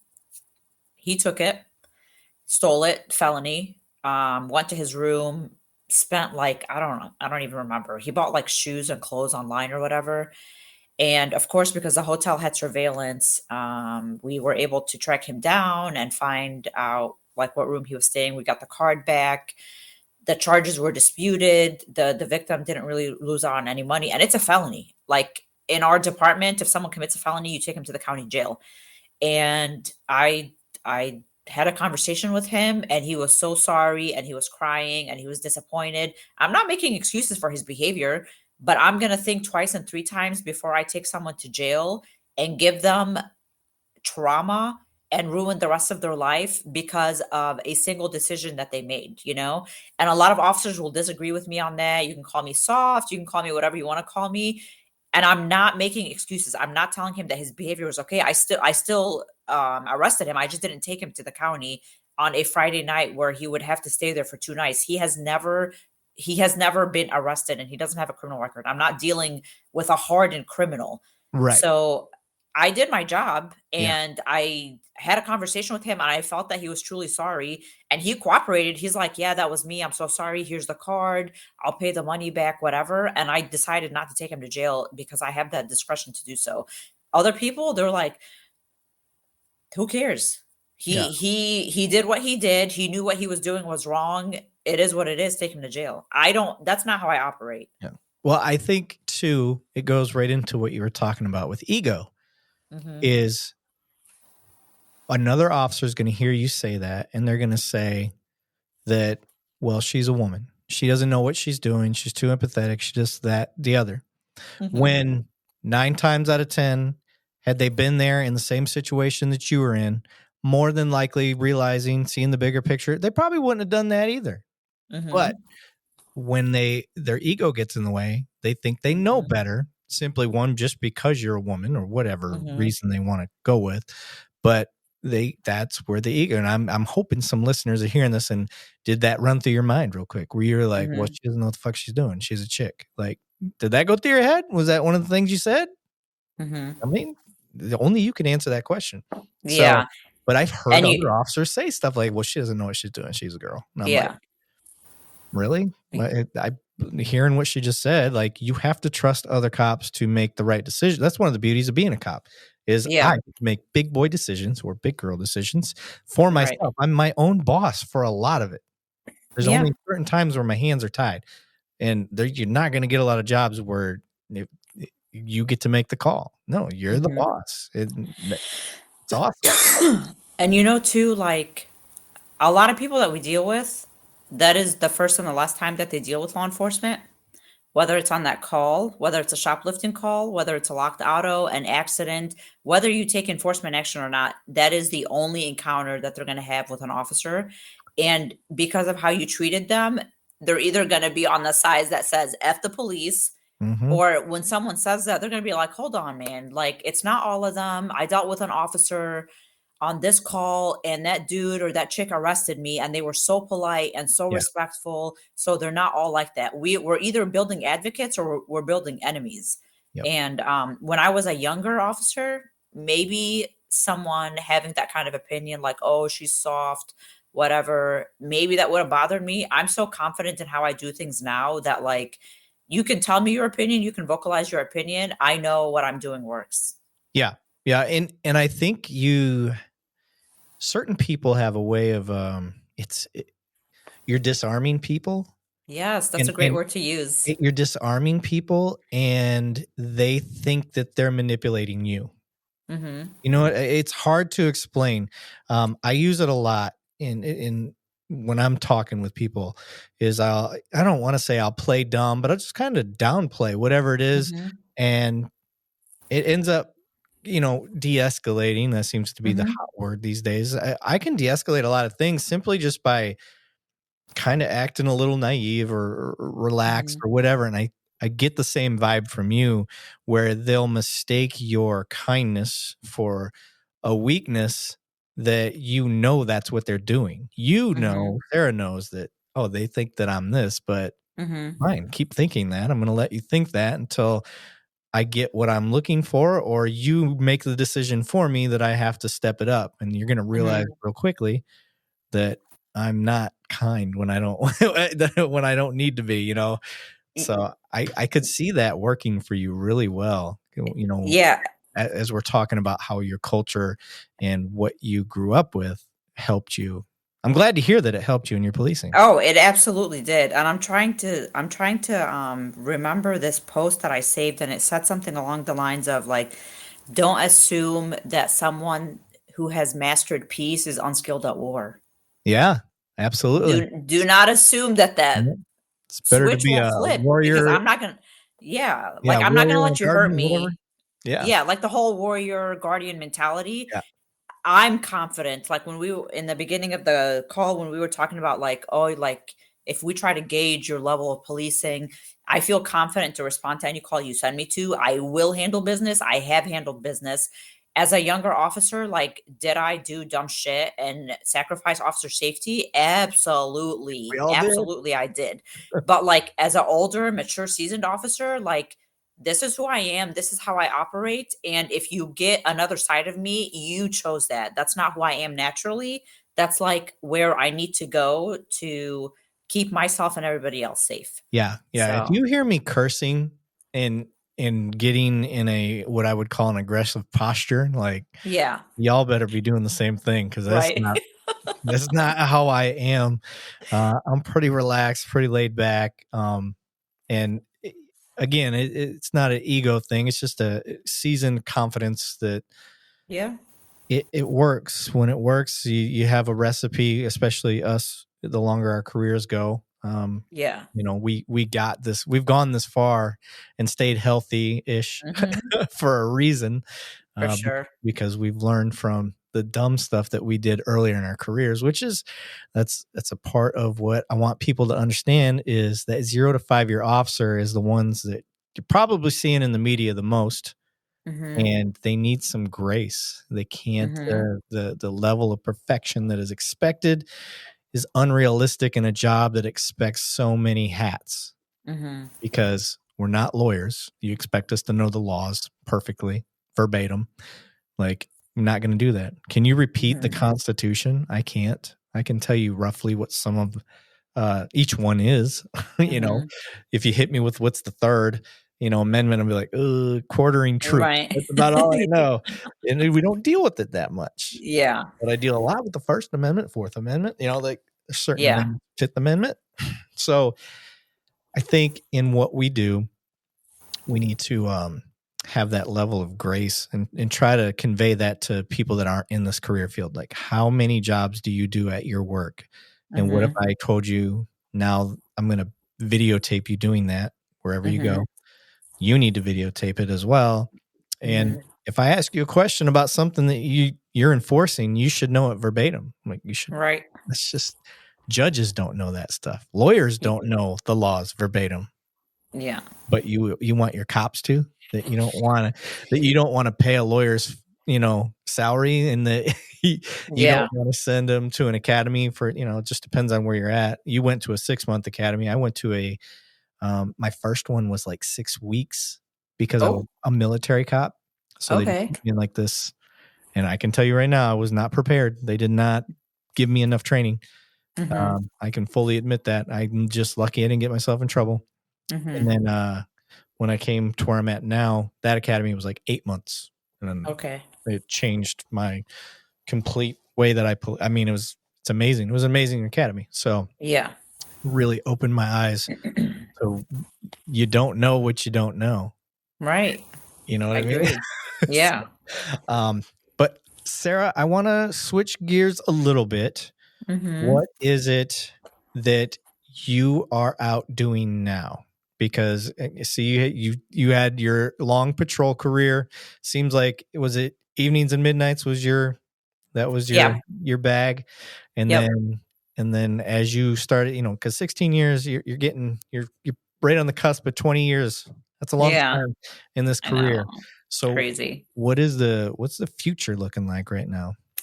So, as I mentioned earlier, right now I'm in training and professional standards. I was in the training, so I've been teaching in some way, shape, or form since 2010. And that started with DARE, and then in 2012 I put a class together that's titled Interacting with the Arab American and Muslim Population, Dispelling the Myths and Misconceptions. And I've taught that like hundreds of times, primarily in the state of Ohio, but also in other states.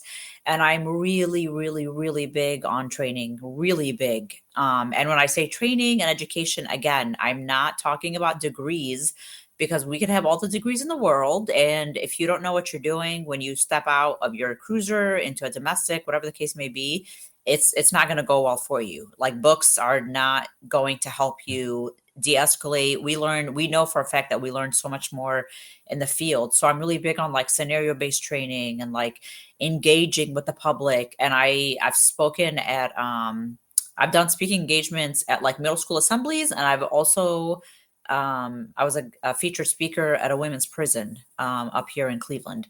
I talk a lot about leadership, resiliency, mental health, the importance of failure. I love, love, love public speaking, and people think that that's crazy because it's like the number one phobia worldwide.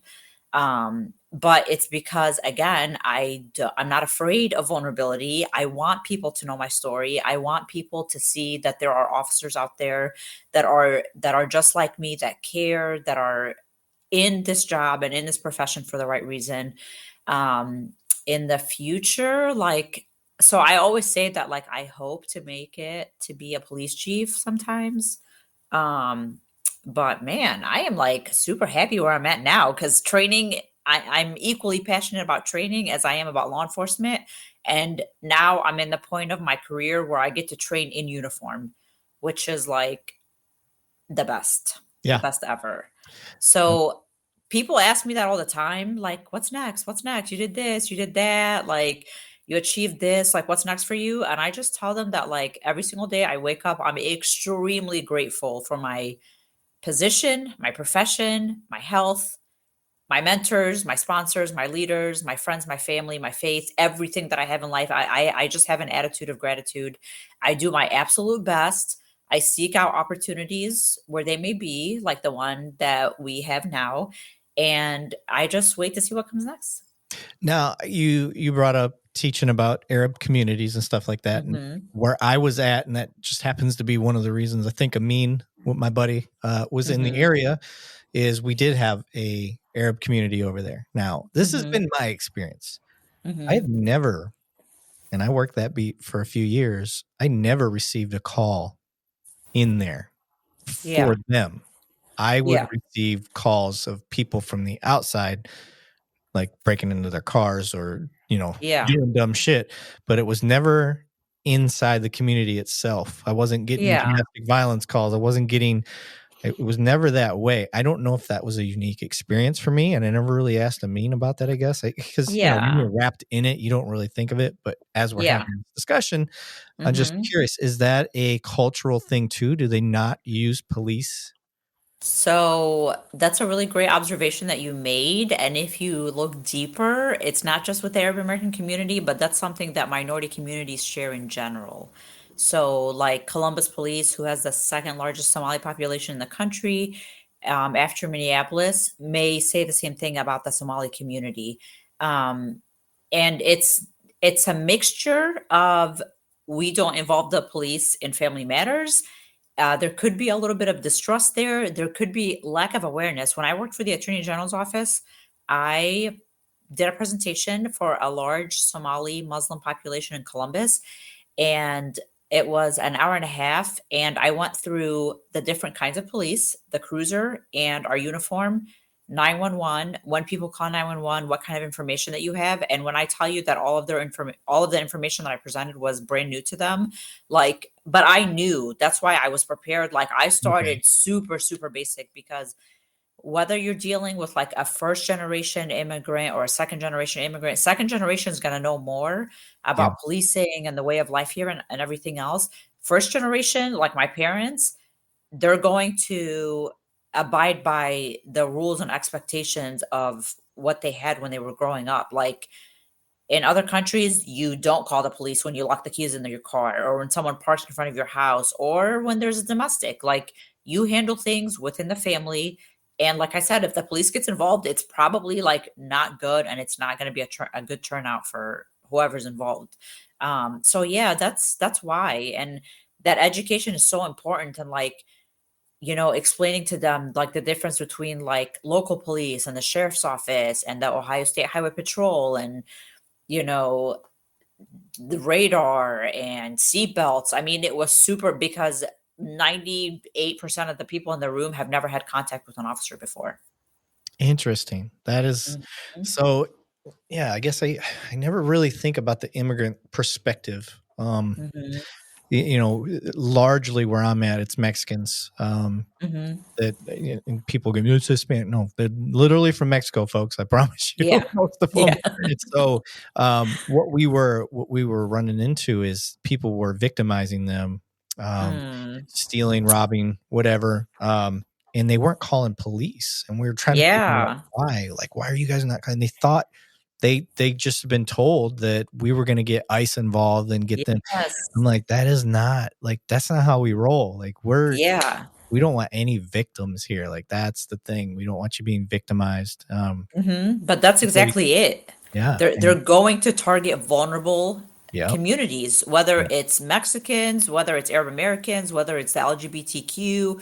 They're going to target people that they know, number one, they're less likely to call the police. And because of stereotypes and prejudice, if they do call the police, they're less likely to be believed, you know? yeah, So yeah, they're going to them on purpose. yeah. And it's funny you mentioned Somalians. I think we have a small, like there's this one apartment complex that I know of, and it's like they, for whatever reason, they just made that their community, and Yeah. they're all over there. Yeah. And we have Arab community, Trying to think of all the unique ones that I worked. A deaf community. That was an awkward one because we You didn't say know. death? Deaf, like can't Oh, hear. okay, okay. I'm sorry, deaf. Yeah, Okay, okay. Wow, yeah. that's unique. Yeah. I had a domestic at one of those, and we just hear stuff being thrown around and ringing the Mm, doorbell. We didn't know, that they there can't was, hear. Yeah. and then finally I had to kick the dang door open, and they're like across the Shocked. room from each other, like throwing Oh my stuff at each other, and God. they see us, and then I'm like, what's your instinct? Get on the ground. Yeah. And they can't hear you, and they're not saying Yeah. anything, and so I'm like, what the fuck is happening right now? Yeah. I mean, Yeah, luckily, like how do I deal with this? yeah, luckily we figured it out. Dealing with the Arab community, it was cool to have Amin around. Yeah. Because for me, it's like separate them, talk, do all this stuff. Where when Mhm. Amin would be there, he would immediately talk to I think if I can remember correctly, it's been so many years since I've dealt with it, but I think he would talk to the man of the household and Mhm. then explain and say, we may have to talk to your wife, but if we do, we'll do it Mhm. this way, be respectful, and Mhm. um, all of that stuff. And if pictures needed to be taken, like there's things So that much to consider. I hadn't thought of any of that stuff. So Yeah. for me, it's cool that you're out there doing classes like that, educating the Mhm. community. I would imagine more so Mhm. than even police, and Mhm. that is a huge way to bridge the gap between us and the people that we're sworn to help. And that's what I Yeah, like. I like the education part. And I for don't want to sure. give away any of your classes or anything like that, so I won't go into the weeds. But how long are your courses typically when you're teaching? Oh yeah, sure. So I actually got it certified for like CPT this year, continuing professional training hours, and I do it for 4 hours. But when I worked for the Attorney General's office, it was an 8 hour class. But I am speaking at a victim advocacy conference coming up, and they're giving me an hour and 15 minutes, which is great. So it really all depends on how much time I'm given. Okay. I I also trained for like Children's Services Bureau in the state of Ohio, and their classes are 6 hours. So yeah, it really all depends on how Okay. long I have. I'll have to get you down where I'm at. I think they'd love to Yes. have you. It'd be fun. It's Um, such a great class. Amongst all of the classes that I've taught in my career, I would say it's the funnest to teach and the most successful and the best evaluations. yeah. Oh, I bet. Yeah, the evals are always fun. I've Yeah. Being an instructor myself. I teach up at TCU occasionally. It's always Mhm. called controversial police topics. Mhm. So I'll go up there as a guest instructor and we'll hit on whatever hot button item there is. And Mhm. then the whole point is I don't really even need to have a format as far as like, here's a lesson plan. It is, all right, here's the topic, whatever Mhm. just happened. And then we'll say the Massey case. And all Mhm. right, let's go down, start talking. What are your issues? What do you think? Okay, cool. Well, consider Mhm. this, consider that. And that's how the course goes. It isn't meant to be necessarily academic, and Mhm. you need to be able to answer this question and that. That's not law enforcement. More thought provoking and It's yeah. we got to share perspective. We got to look at all aspects of it. We can't get so funneled in. It's not like criminology. Right. That's what my master's is in, is criminology and criminal justice. Oh, And cool. Okay. I try to tell people, I'm like, a criminology degree did not help me become a better cop. Mm-mm. What No. it did help me do is look at stats and go, oh, that's bullshit. Like, Yeah. here's the Right. here's the holes in them stats. They doctored them to fit a narrative, and so Mhm. that helped me. And I think kind of what you were alluding to is it's a degree gives you perspective and it gives you opportunity Mhm. that you Mhm. normally wouldn't get. That's really all it Mhm. does for us in police work. Everything Yeah. else is just through practical application, Yep. going out And there and being doing on it. the road and being in the thick of it. Yeah, yeah, and the more you're out there, the more chances you're going to give yourself to screw up, go viral, whatever. So Mhm. that's kind of the balance right now for people. You're like, Yeah. I just want to answer calls. I don't want to do anything proactive. And then you got guys like me and my entire team where we're nothing but proactive. And Yeah. people are like, how are you doing that? Why are you doing Mhm. that? I'm like, because this is what we signed up to do. I want to Right. go out. I want to get guns off the street that, you know, gangbangers and whatnot are using to shoot innocent people. Like that's a goal of mine. So much work to do. I know, but has there anything that we haven't hit that you wanted to hit? We're right about the 2 hour mark, so. I would just say that if someone's hesitating on whether or not they should go into law enforcement, do it because it'll be one of the best decisions that you make. And if you feel that you misunderstand the profession, our mission, our why, please go to your police department, meet your officers, and give them the opportunity to show you who they are and what they do, and more importantly, why we do what we do. And I'm just saying this from, like I said earlier, someone that has lived in two other countries and someone that has, have kind of been through it in my career, internally and externally. This is the absolute best job on the planet. It is so fulfilling. It is so amazing. You get to meet so many people. You get to be a part of people's story, people's narrative, people's healing and recovery. There's so much to do. There's so much work to be done. And if you are serious about being a change maker and a leader in your community, and if you're serious about establishing your legacy, like, this is the place to do it. Absolutely. If you guys are listening and you want to know how to find Sarah, it is Sarah, Sarah, Shendy, Shendy, and you will see her in uniform on the front cover of her LinkedIn page. So it's Sarah Shendy. Make sure you guys check that out. You see a little MS next to it. In uniform, the picture should have some cherries and berries, as I like to call them, a police light bar going across the thing. We got an about and all that stuff, so make sure you guys check that out. Let me get this off of here real quick. And thank you so much for taking the time out of your day to do this. This was great.